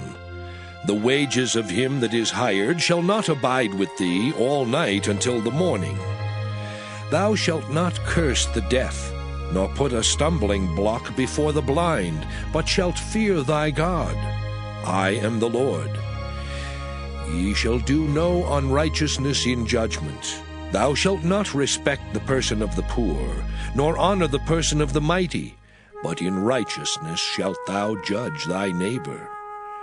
Thou shalt not go up and down as a talebearer among thy people, neither shalt thou stand against the blood of thy neighbor. I am the Lord. Thou shalt not hate thy brother in thine heart. Thou shalt in any wise rebuke thy neighbor, and not suffer sin upon him. Thou shalt not avenge nor bear any grudge against the children of thy people, but thou shalt love thy neighbor as thyself. I am the Lord. Ye shall keep my statutes. Thou shalt not let thy cattle gender with a diverse kind. Thou shalt not sow thy field with mingled seed. Neither shall a garment mingled of linen and woolen come upon thee. And whosoever lieth carnally with a woman that is a bondmaid, betrothed to an husband, and not at all redeemed, nor freedom given her, she shall be scourged. They shall not be put to death, because she was not free. And he shall bring his trespass offering unto the Lord, unto the door of the tabernacle of the congregation, even a ram for a trespass offering. And the priest shall make an atonement for him with the ram of the trespass offering before the Lord, for his sin which he hath done. And the sin which he hath done shall be forgiven him. And when ye shall come into the land, and shall have planted all manner of trees for food, then ye shall count the fruit thereof as uncircumcised. 3 years shall it be as uncircumcised unto you, it shall not be eaten of. But in the 4th year all the fruit thereof shall be holy, to praise the Lord withal. And in the 5th year shall ye eat of the fruit thereof, that it may yield unto you the increase thereof. I am the Lord your God. Ye shall not eat anything with the blood, neither shall ye use enchantment, nor observe times. Ye shall not round the corners of your heads, neither shalt thou mar the corners of thy beard. Ye shall not make any cuttings in your flesh for the dead, nor print any marks upon you. I am the Lord. Do not prostitute thy daughter, to cause her to be a whore, lest the land fall to whoredom, and the land become full of wickedness. Ye shall keep my Sabbaths, and reverence my sanctuary. I am the Lord. Regard not them that have familiar spirits, neither seek after wizards, to be defiled by them. I am the Lord your God. Thou shalt rise up before the hoary head, and honor the face of the old man, and fear thy God. I am the Lord. And if a stranger sojourn with thee in your land, ye shall not vex him. But the stranger that dwelleth with you shall be unto you as one born among you, and thou shalt love him as thyself. For ye were strangers in the land of Egypt. I am the Lord your God. Ye shall do no unrighteousness in judgment, in meteyard, in weight, or in measure. Just balances, just weights, a just ephah, and a just hin shall ye have. I am the Lord your God, which brought you out of the land of Egypt. Therefore shall ye observe all my statutes and all my judgments, and do them. I am the Lord. Leviticus chapter 20. And the Lord spake unto Moses, saying, Again thou shalt say to the children of Israel, Whosoever he be of the children of Israel, or of the strangers that sojourn in Israel, that giveth any of his seed unto Moloch, he shall surely be put to death. The people of the land shall stone him with stones. And I will set my face against that man, and will cut him off from among his people, because he hath given of his seed unto Moloch, to defile my sanctuary, and to profane my holy name. And if the people of the land do any ways hide their eyes from the man, when he giveth of his seed unto Moloch, and kill him not, then I will set my face against that man, and against his family, and will cut him off, and all that go a-whoring after him, to commit whoredom with Moloch, from among their people. And the soul that turneth after such as have familiar spirits, and after wizards, to go a-whoring after them, I will even set my face against that soul, and will cut him off from among his people. Sanctify yourselves therefore, and be ye holy, for I am the Lord your God. And ye shall keep my statutes and do them. I am the Lord which sanctify you. For every one that curseth his father or his mother shall be surely put to death. He hath cursed his father or his mother, his blood shall be upon him. And the man that committeth adultery with another man's wife, even he that committeth adultery with his neighbor's wife, the adulterer and the adulteress shall surely be put to death. And the man that lieth with his father's wife hath uncovered his father's nakedness. Both of them shall surely be put to death. Their blood shall be upon them. And if a man lie with his daughter-in-law, both of them shall surely be put to death. They have wrought confusion. Their blood shall be upon them. If a man also lie with mankind as he lieth with a woman, both of them have committed an abomination. They shall surely be put to death. Their blood shall be upon them. And if a man take a wife and her mother, it is wickedness. They shall be burnt with fire, both he and they, that there be no wickedness among you. And if a man lie with a beast, he shall surely be put to death, and ye shall slay the beast. And if a woman approach unto any beast, and lie down thereto, thou shalt kill the woman and the beast. They shall surely be put to death. Their blood shall be upon them. And if a man shall take his sister, his father's daughter, or his mother's daughter, and see her nakedness, and she see his nakedness, it is a wicked thing, and they shall be cut off in the sight of their people. He hath uncovered his sister's nakedness, he shall bear his iniquity.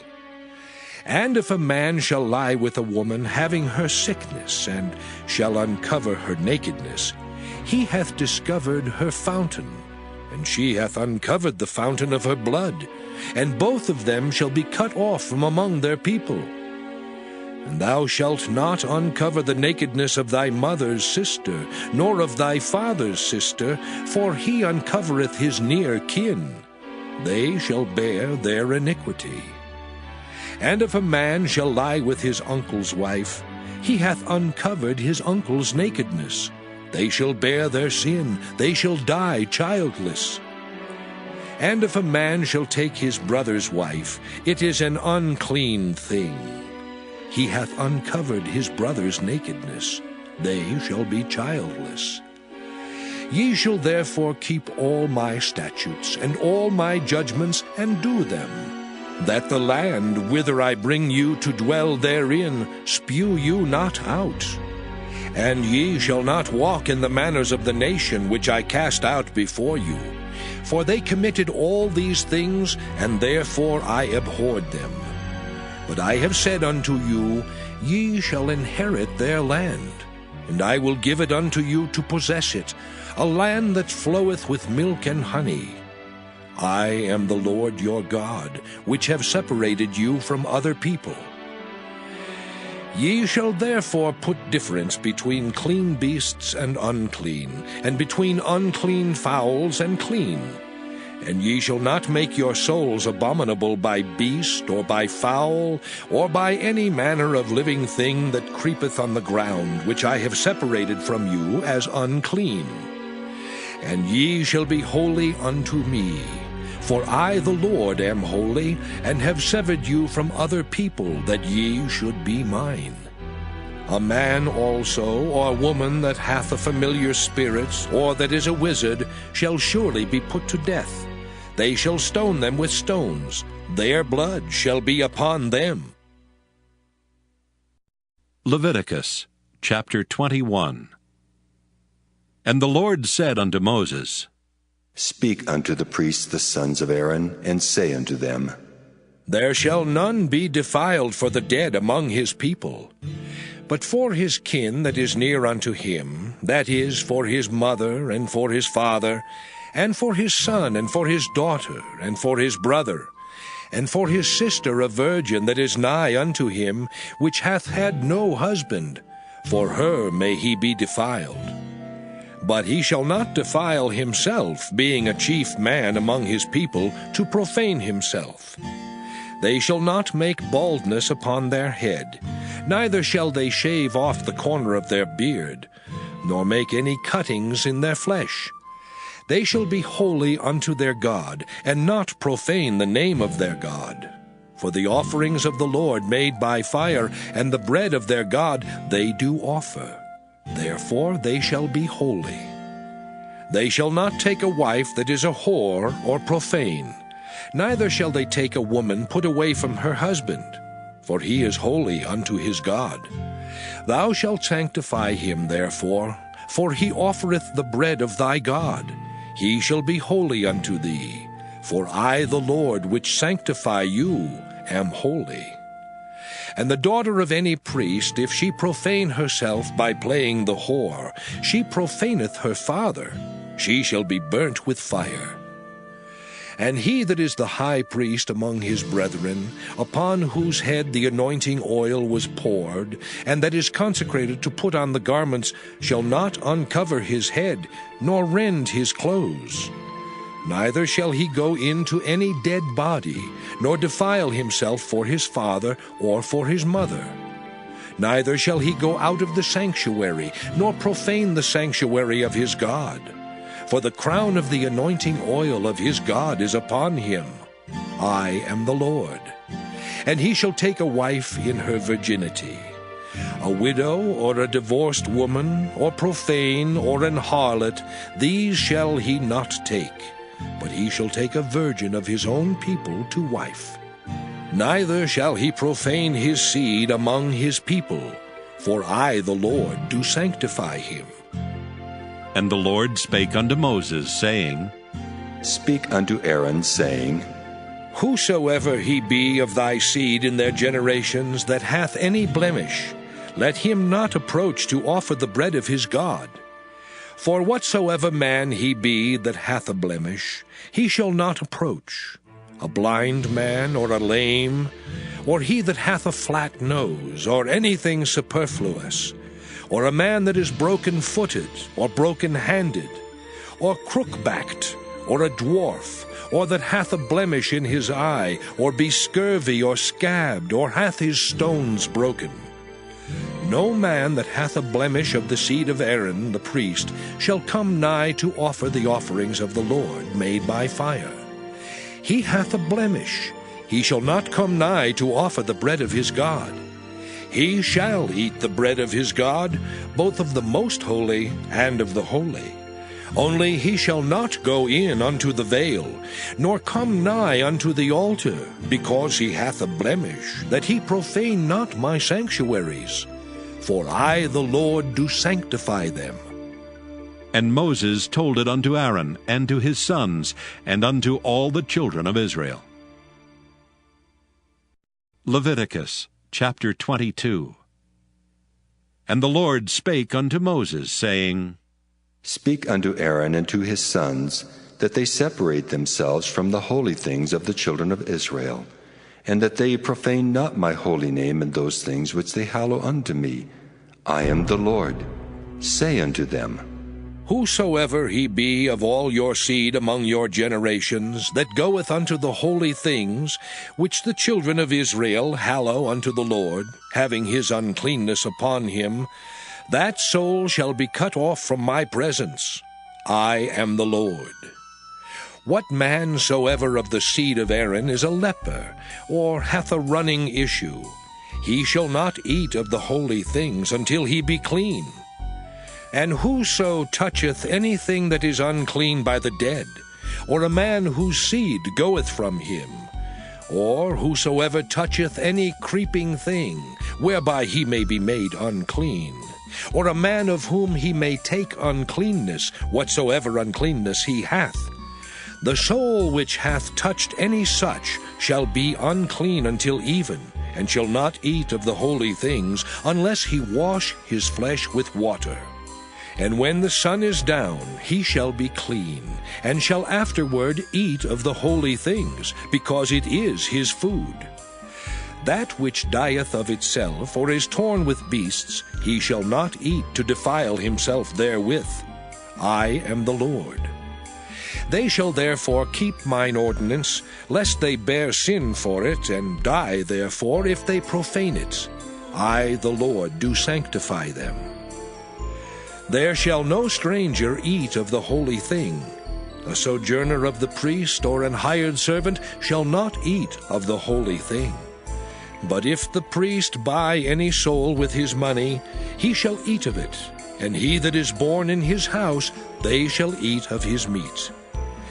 If the priest's daughter also be married unto a stranger, she may not eat of an offering of the holy things. But if the priest's daughter be a widow, or divorced, and have no child, and is returned unto her father's house, as in her youth, she shall eat of her father's meat, but there shall no stranger eat thereof.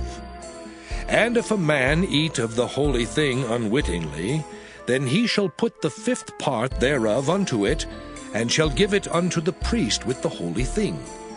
And they shall not profane the holy things of the children of Israel, which they offer unto the Lord, or suffer them to bear the iniquity of trespass, when they eat their holy things. For I, the Lord, do sanctify them. And the Lord spake unto Moses, saying, Speak unto Aaron, and to his sons, and unto all the children of Israel, and say unto them, Whatsoever he be of the house of Israel, or of the strangers in Israel, that will offer his oblation for all his vows, and for all his freewill offerings, which they will offer unto the Lord for a burnt offering, ye shall offer at your own will a male without blemish, of the beeves, of the sheep, or of the goats. But whatsoever hath a blemish, that shall ye not offer, for it shall not be acceptable for you. And whosoever offereth a sacrifice of peace offerings unto the Lord to accomplish his vow, or a free will offering in beeves or sheep, it shall be perfect to be accepted. There shall be no blemish therein. Blind, or broken, or maimed, or having a wen, or scurvy, or scabbed, ye shall not offer these unto the Lord, nor make an offering by fire of them upon the altar unto the Lord. Either a bullock or a lamb that hath anything superfluous or lacking in his parts, that mayest thou offer for a free will offering, but for a vow it shall not be accepted. Ye shall not offer unto the Lord that which is bruised, or crushed, or broken, or cut. Neither shall ye make any offering thereof in your land. Neither from a stranger's hand shall ye offer the bread of your God of any of these, because their corruption is in them, and blemishes be in them, they shall not be accepted for you. And the Lord spake unto Moses, saying, When a bullock, or a sheep, or a goat is brought forth, then it shall be 7 days under the dam, and from the 8th day and thenceforth it shall be accepted for an offering made by fire unto the Lord. And whether it be cow or ewe, ye shall not kill it and her young both in 1 day. And when ye will offer a sacrifice of thanksgiving unto the Lord, offer it at your own will. On the same day it shall be eaten up. Ye shall leave none of it until the morrow. I am the Lord. Therefore shall ye keep my commandments and do them. I am the Lord. Neither shall ye profane my holy name, but I will be hallowed among the children of Israel. I am the Lord which hallow you, that brought you out of the land of Egypt, to be your God. I am the Lord. Leviticus chapter 23. And the Lord spake unto Moses, saying, Speak unto the children of Israel, and say unto them, Concerning the feasts of the Lord, which ye shall proclaim to be holy convocations, even these are my feasts. 6 days shall work be done, but the 7th day is the Sabbath of rest, and holy convocation. Ye shall do no work therein. It is the Sabbath of the Lord in all your dwellings. These are the feasts of the Lord, even holy convocations, which ye shall proclaim in their seasons. In the 14th day of the 1st month at even is the Lord's Passover. And on the 15th day of the same month is the feast of unleavened bread unto the Lord. 7 days ye must eat unleavened bread. In the 1st day ye shall have an holy convocation. Ye shall do no servile work therein. But ye shall offer an offering made by fire unto the Lord 7 days. In the 7th day is an holy convocation. Ye shall do no servile work therein. And the Lord spake unto Moses, saying, Speak unto the children of Israel, and say unto them, When ye be come into the land which I give unto you, and shall reap the harvest thereof, then ye shall bring a sheaf of the first fruits of your harvest unto the priest. And he shall wave the sheaf before the Lord, to be accepted for you. On the morrow after the Sabbath the priest shall wave it. And ye shall offer that day when ye wave the sheaf an he-lamb without blemish of the first year for a burnt offering unto the Lord. And the meat offering thereof shall be 2/10 deals of fine flour mingled with oil, an offering made by fire unto the Lord for a sweet savour. And the drink offering thereof shall be of wine, the 4th part of an hin. And ye shall eat neither bread, nor parched corn, nor green ears, until the selfsame day that ye have brought an offering unto your God. It shall be a statute forever throughout your generations in all your dwellings. And ye shall count unto you from the morrow after the Sabbath, from the day that ye brought the sheaf of the wave offering, 7 Sabbaths shall be complete. Even unto the morrow after the 7th Sabbath shall ye number 50 days. And ye shall offer a new meat offering unto the Lord. Ye shall bring out of your habitations 2 wave loaves of 2/10 deals. They shall be of fine flour, they shall be baken with leaven. They are the first fruits unto the Lord. And ye shall offer with the bread 7 lambs without blemish of the first year, and 1 young bullock, and 2 rams. They shall be for a burnt offering unto the Lord, with their meat offering and their drink offerings, even an offering made by fire, of sweet savour unto the Lord. Then ye shall sacrifice 1 kid of the goats for a sin offering, and 2 lambs of the first year for a sacrifice of peace offerings. And the priest shall wave them with the bread of the first fruits for a wave offering before the Lord, with the 2 lambs. They shall be holy to the Lord for the priest. And ye shall proclaim on the selfsame day, that it may be an holy convocation unto you. Ye shall do no servile work therein. It shall be a statute forever in all your dwellings throughout your generations. And when ye reap the harvest of your land, thou shalt not make clean riddance of the corners of thy field when thou reapest. Neither shalt thou gather any gleaning of thy harvest. Thou shalt leave them unto the poor and to the stranger. I am the Lord your God. And the Lord spake unto Moses, saying, Speak unto the children of Israel, saying, In the 7th month, in the first day of the month, shall ye have a Sabbath, a memorial of blowing of trumpets, and holy convocation. Ye shall do no servile work therein, but ye shall offer an offering made by fire unto the Lord. And the Lord spake unto Moses, saying, Also on the 10th day of the 7th month, there shall be a day of atonement. It shall be an holy convocation unto you, and ye shall afflict your souls, and offer an offering made by fire unto the Lord. And ye shall do no work in that same day, for it is a day of atonement, to make an atonement for you before the Lord your God. For whatsoever soul it be that shall not be afflicted in that same day, he shall be cut off from among his people. And whatsoever soul it be that doeth any work in that same day, the same soul will I destroy from among his people. Ye shall do no manner of work. It shall be a statute forever throughout your generations in all your dwellings. It shall be unto you a Sabbath of rest, and ye shall afflict your souls. In the 9th day of the month at even, from even unto even, shall ye celebrate your Sabbath. And the Lord spake unto Moses, saying, Speak unto the children of Israel, saying, The 15th day of this 7th month shall be the Feast of Tabernacles for 7 days unto the Lord. On the first day shall be an holy convocation. Ye shall do no servile work therein. 7 days ye shall offer an offering made by fire unto the Lord.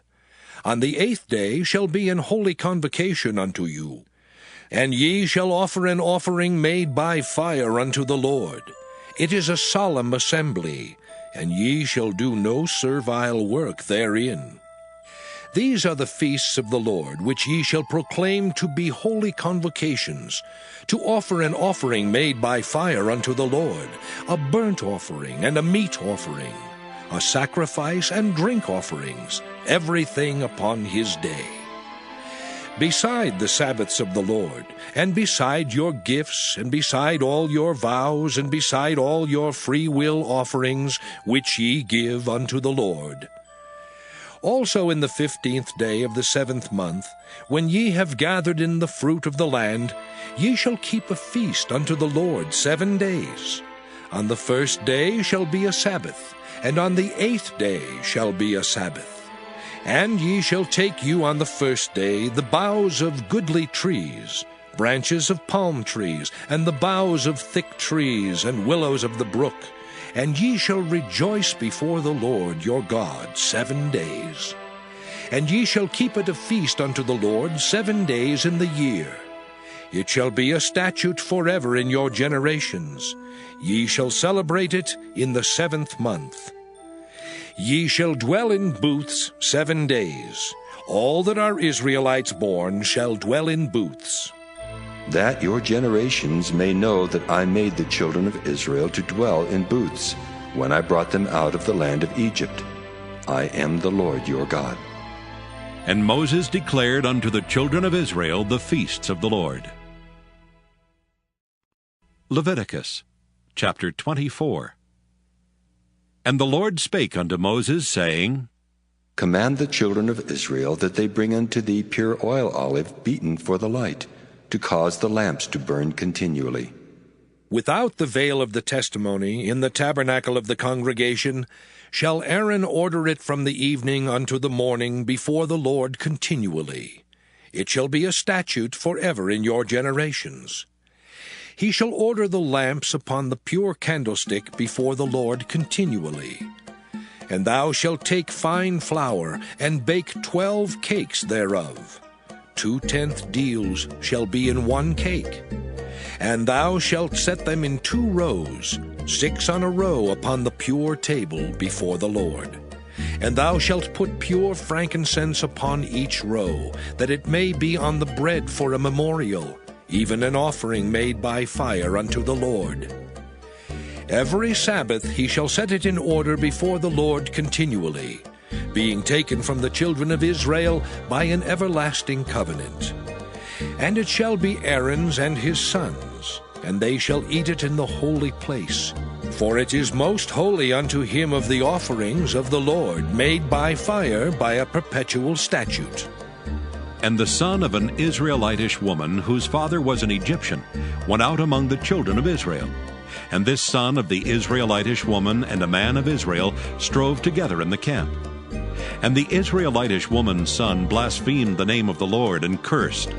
And they brought him unto Moses, and his mother's name was Shelomith, the daughter of Dibri, of the tribe of Dan. And they put him in ward, that the mind of the Lord might be showed them. And the Lord spake unto Moses, saying, Bring forth him that hath cursed without the camp, and let all that heard him lay their hands upon his head, and let all the congregation stone him. And thou shalt speak unto the children of Israel, saying, Whosoever curseth his God shall bear his sin. And he that blasphemeth the name of the Lord, he shall surely be put to death, and all the congregation shall certainly stone him. As well the stranger as he that is born in the land, when he blasphemeth the name of the Lord, shall be put to death. And he that killeth any man shall surely be put to death. And he that killeth the beast shall make it good, beast for beast. And if a man cause a blemish in his neighbor, as he hath done, so shall it be done to him. Breach for breach, eye for eye, tooth for tooth.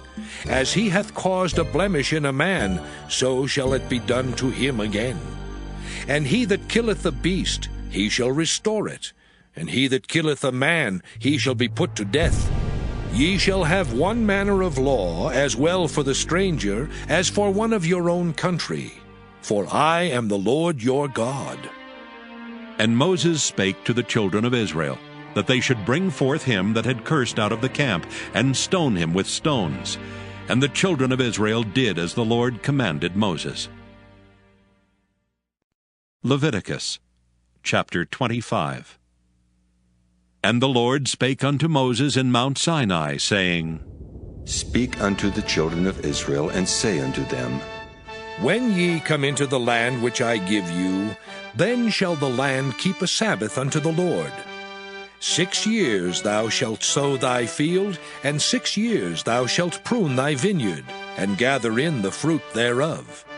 But in the 7th year shall be a Sabbath of rest unto the land, a Sabbath for the Lord. Thou shalt neither sow thy field, nor prune thy vineyard. That which groweth of its own accord of thy harvest thou shalt not reap, neither gather the grapes of thy vine undressed, for it is a year of rest unto the land. And the Sabbath of the land shall be meat for you, for thee, and for thy servant, and for thy maid, and for thy hired servant, and for thy stranger that sojourneth with thee. And for thy cattle, and for the beasts that are in thy land, shall all the increase thereof be meat. And thou shalt number 7 Sabbaths of years unto thee, 7 times 7 years. And the space of the 7 Sabbaths of years shall be unto thee 49 years. Then shalt thou cause the trumpet of the Jubilee to sound on the 10th day of the 7th month. In the day of atonement shall ye make the trumpet sound throughout all your land. And ye shall hallow the 50th year, and proclaim liberty throughout all the land unto all the inhabitants thereof. It shall be a jubilee unto you. And ye shall return every man unto his possession, and ye shall return every man unto his family. A jubilee shall that 50th year be unto you. Ye shall not sow, neither reap that which groweth of itself in it, nor gather the grapes in it of thy vine undressed. For it is the Jubilee, it shall be holy unto you. Ye shall eat the increase thereof out of the field. In the year of this Jubilee ye shall return every man unto his possession. And if thou sell aught unto thy neighbor, or buyest aught of thy neighbor's hand, ye shall not oppress one another. According to the number of years after the Jubilee, thou shalt buy of thy neighbor, and according unto the number of years of the fruits he shall sell unto thee. According to the multitude of years thou shalt increase the price thereof, and according to the fewness of years thou shalt diminish the price of it. For according to the number of the years of the fruits doth he sell unto thee. Ye shall not therefore oppress one another, but thou shalt fear thy God. For I am the Lord your God. Wherefore ye shall do my statutes, and keep my judgments, and do them, and ye shall dwell in the land in safety. And the land shall yield her fruit, and ye shall eat your fill, and dwell therein in safety. And if ye shall say, What shall we eat the 7th year? Behold, we shall not sow, nor gather in our increase. Then I will command my blessing upon you in the 6th year, and it shall bring forth fruit for 3 years. And ye shall sow the 8th year, and eat yet of old fruit until the 9th year. Until her fruits come in, ye shall eat of the old store. The land shall not be sold forever, for the land is mine. For ye are strangers and sojourners with me. And in all the land of your possession ye shall grant a redemption for the land. If thy brother be waxen poor, and hath sold away some of his possession, and if any of his kin come to redeem it, then shall he redeem that which his brother sold. And if the man have none to redeem it, and himself be able to redeem it, then let him count the years of the sale thereof, and restore the overplus unto the man to whom he sold it, that he may return unto his possession. But if he be not able to restore it to him, then that which is sold shall remain in the hand of him that hath bought it until the year of Jubilee. And in the Jubilee it shall go out, and he shall return unto his possession. And if a man sell a dwelling house in a walled city, then he may redeem it within a whole year after it is sold. Within a full year may he redeem it. And if it be not redeemed within the space of a full year, then the house that is in the walled city shall be established forever to him that bought it throughout his generations. It shall not go out in the Jubilee. But the houses of the villages which have no wall round about them shall be counted as the fields of the country. They may be redeemed, and they shall go out in the Jubilee. Notwithstanding the cities of the Levites, and the houses of the cities of their possession, may the Levites redeem at any time. And if a man purchase of the Levites, then the house that was sold, and the city of his possession, shall go out in the year of Jubilee. For the houses of the cities of the Levites are their possession among the children of Israel. But the field of the suburbs of their cities may not be sold, for it is their perpetual possession. And if thy brother be waxen poor, and fallen in decay with thee, then thou shalt relieve him, yea, though he be a stranger or a sojourner, that he may live with thee. Take thou no usury of him, or increase, but fear thy God, that thy brother may live with thee. Thou shalt not give him thy money upon usury, nor lend him thy victuals for increase. I am the Lord your God, which brought you forth out of the land of Egypt, to give you the land of Canaan, and to be your God. And if thy brother that dwelleth by thee be waxen poor, and be sold unto thee, thou shalt not compel him to serve as a bondservant, but as an hired servant, and as a sojourner. He shall be with thee, and shall serve thee unto the year of Jubilee.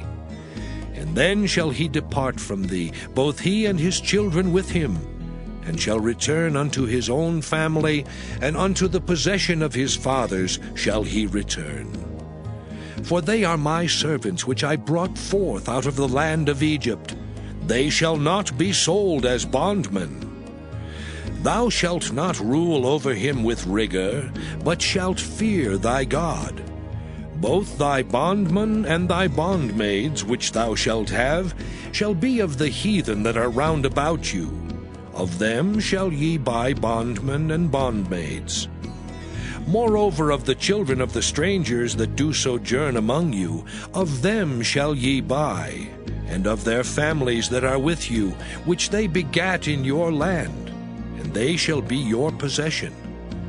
And ye shall take them as an inheritance for your children after you, to inherit them for a possession. They shall be your bondmen forever. But over your brethren, the children of Israel, ye shall not rule one over another with rigor. And if a sojourner or stranger wax rich by thee, and thy brother that dwelleth by him wax poor, and sell himself unto the stranger or sojourner by thee, or to the stock of the stranger's family, after that he is sold, he may be redeemed again. One of his brethren may redeem him. Either his uncle or his uncle's son may redeem him, or any that is nigh of kin unto him of his family may redeem him, or if he be able, he may redeem himself. And he shall reckon with him that bought him from the year that he was sold to him unto the year of Jubilee. And the price of his sale shall be according unto the number of years. According to the time of an hired servant shall it be with him. If there be yet many years behind, according unto them he shall give again the price of his redemption out of the money that he was bought for. And if there remain but few years unto the year of Jubilee, then he shall count with him, and according unto his years shall he give him again the price of his redemption. And as a yearly hired servant shall he be with him, and the other shall not rule with rigor over him in thy sight. And if he be not redeemed in these years, then he shall go out in the year of Jubilee, both he and his children with him. For unto me the children of Israel are servants. They are my servants whom I brought forth out of the land of Egypt. I am the Lord your God. Leviticus chapter 26. Ye shall make you no idols nor graven image, neither rear you up a standing image, neither shall you set up any image of stone in your land to bow down unto it. For I am the Lord your God. Ye shall keep my Sabbaths, and reverence my sanctuary. I am the Lord. If ye walk in my statutes, and keep my commandments, and do them, then I will give you rain in due season, and the land shall yield her increase, and the trees of the field shall yield their fruit. And your threshing shall reach unto the vintage, and the vintage shall reach unto the sowing time, and ye shall eat your bread to the full, and dwell in your land safely. And I will give peace in the land, and ye shall lie down, and none shall make you afraid. And I will rid evil beasts out of the land, neither shall the sword go through your land. And ye shall chase your enemies, and they shall fall before you by the sword. And 5 of you shall chase 100, and 100 of you shall put 10,000 to flight. And your enemies shall fall before you by the sword. For I will have respect unto you, and make you fruitful, and multiply you, and establish my covenant with you. And ye shall eat old store, and bring forth the old because of the new. And I will set my tabernacle among you, and my soul shall not abhor you. And I will walk among you, and will be your God, and ye shall be my people. I am the Lord your God, which brought you forth out of the land of Egypt, that ye should not be their bondmen. And I have broken the bands of your yoke, and made you go upright. But if ye will not hearken unto me, and will not do all these commandments, and if ye shall despise my statutes, or if your soul abhor my judgments, so that ye will not do all my commandments, but that ye break my covenant, I also will do this unto you.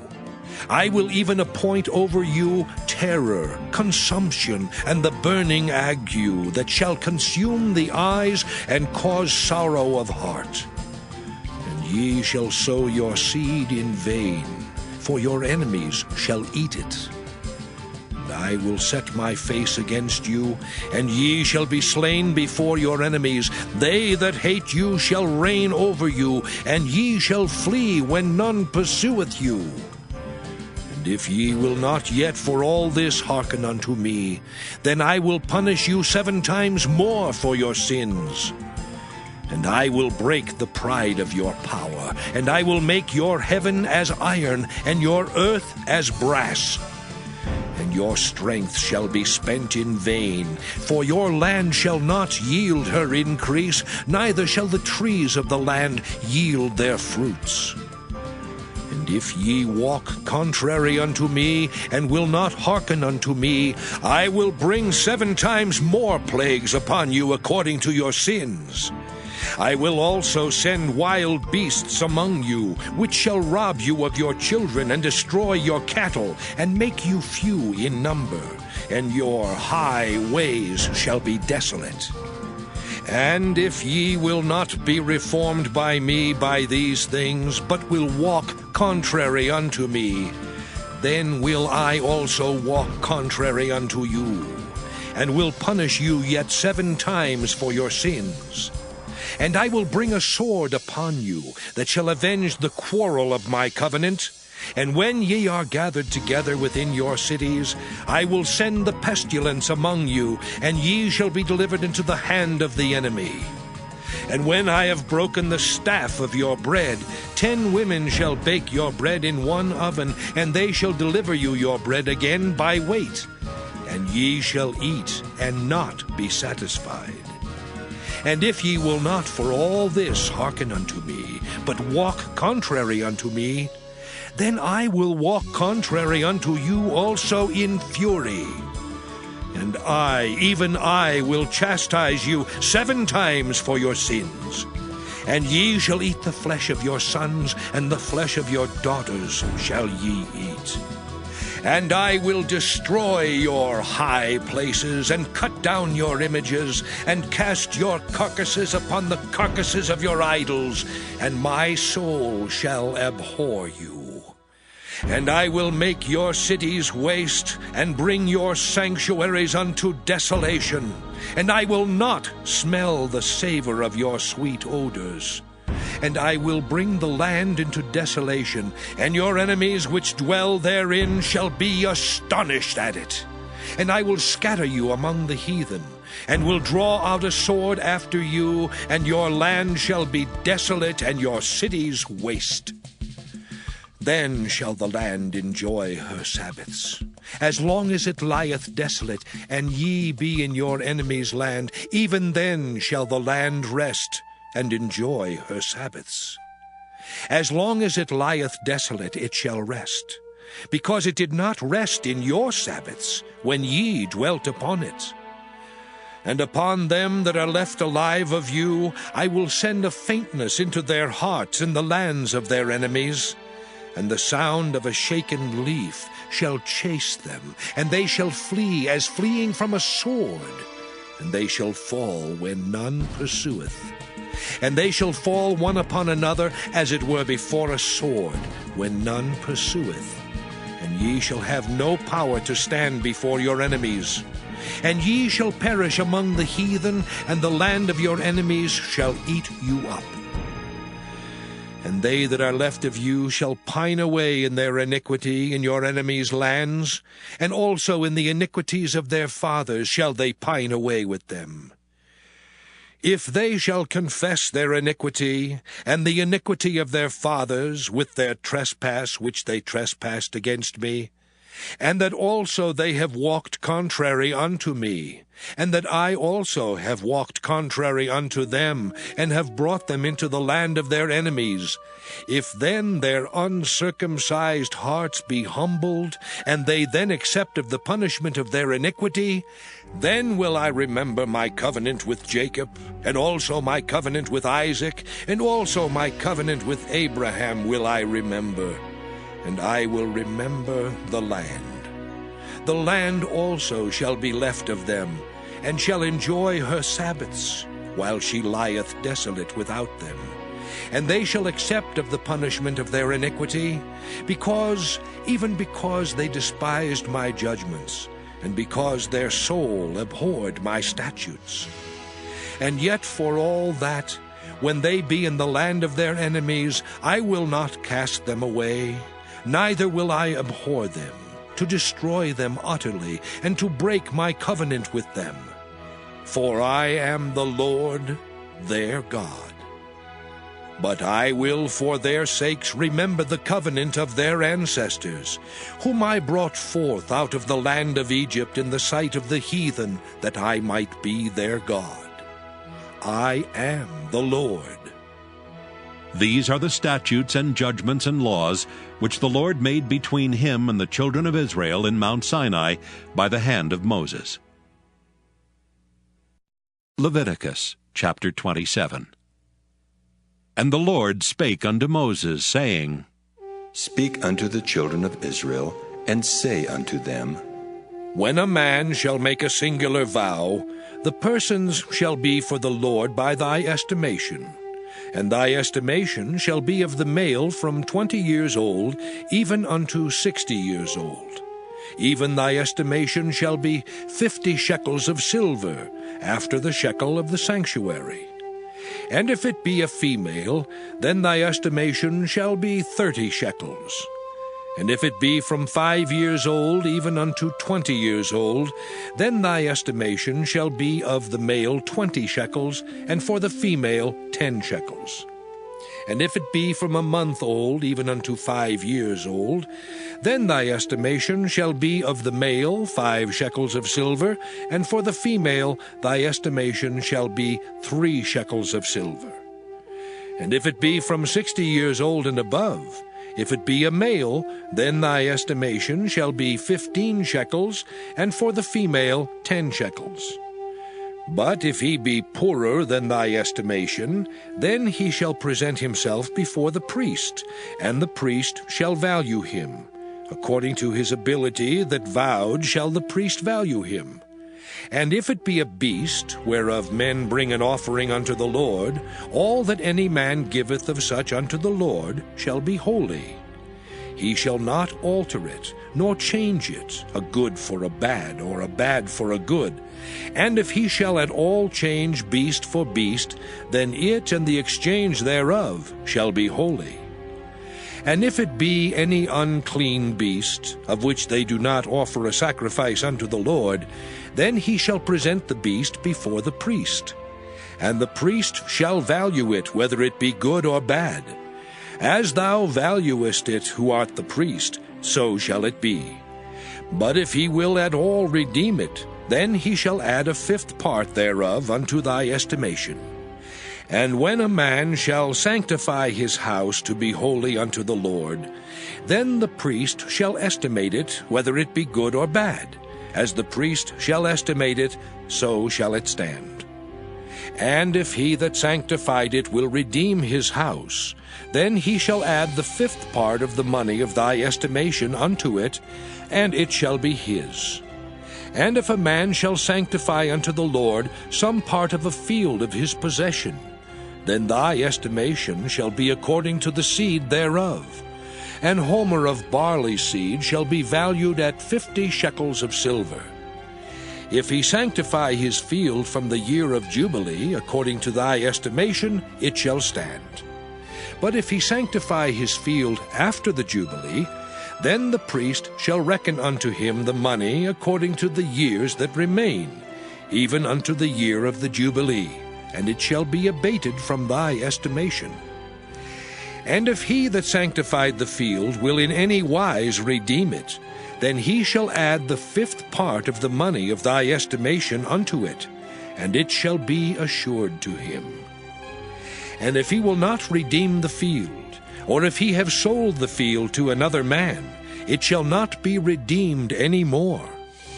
But the field, when it goeth out in the Jubilee, shall be holy unto the Lord, as a field devoted.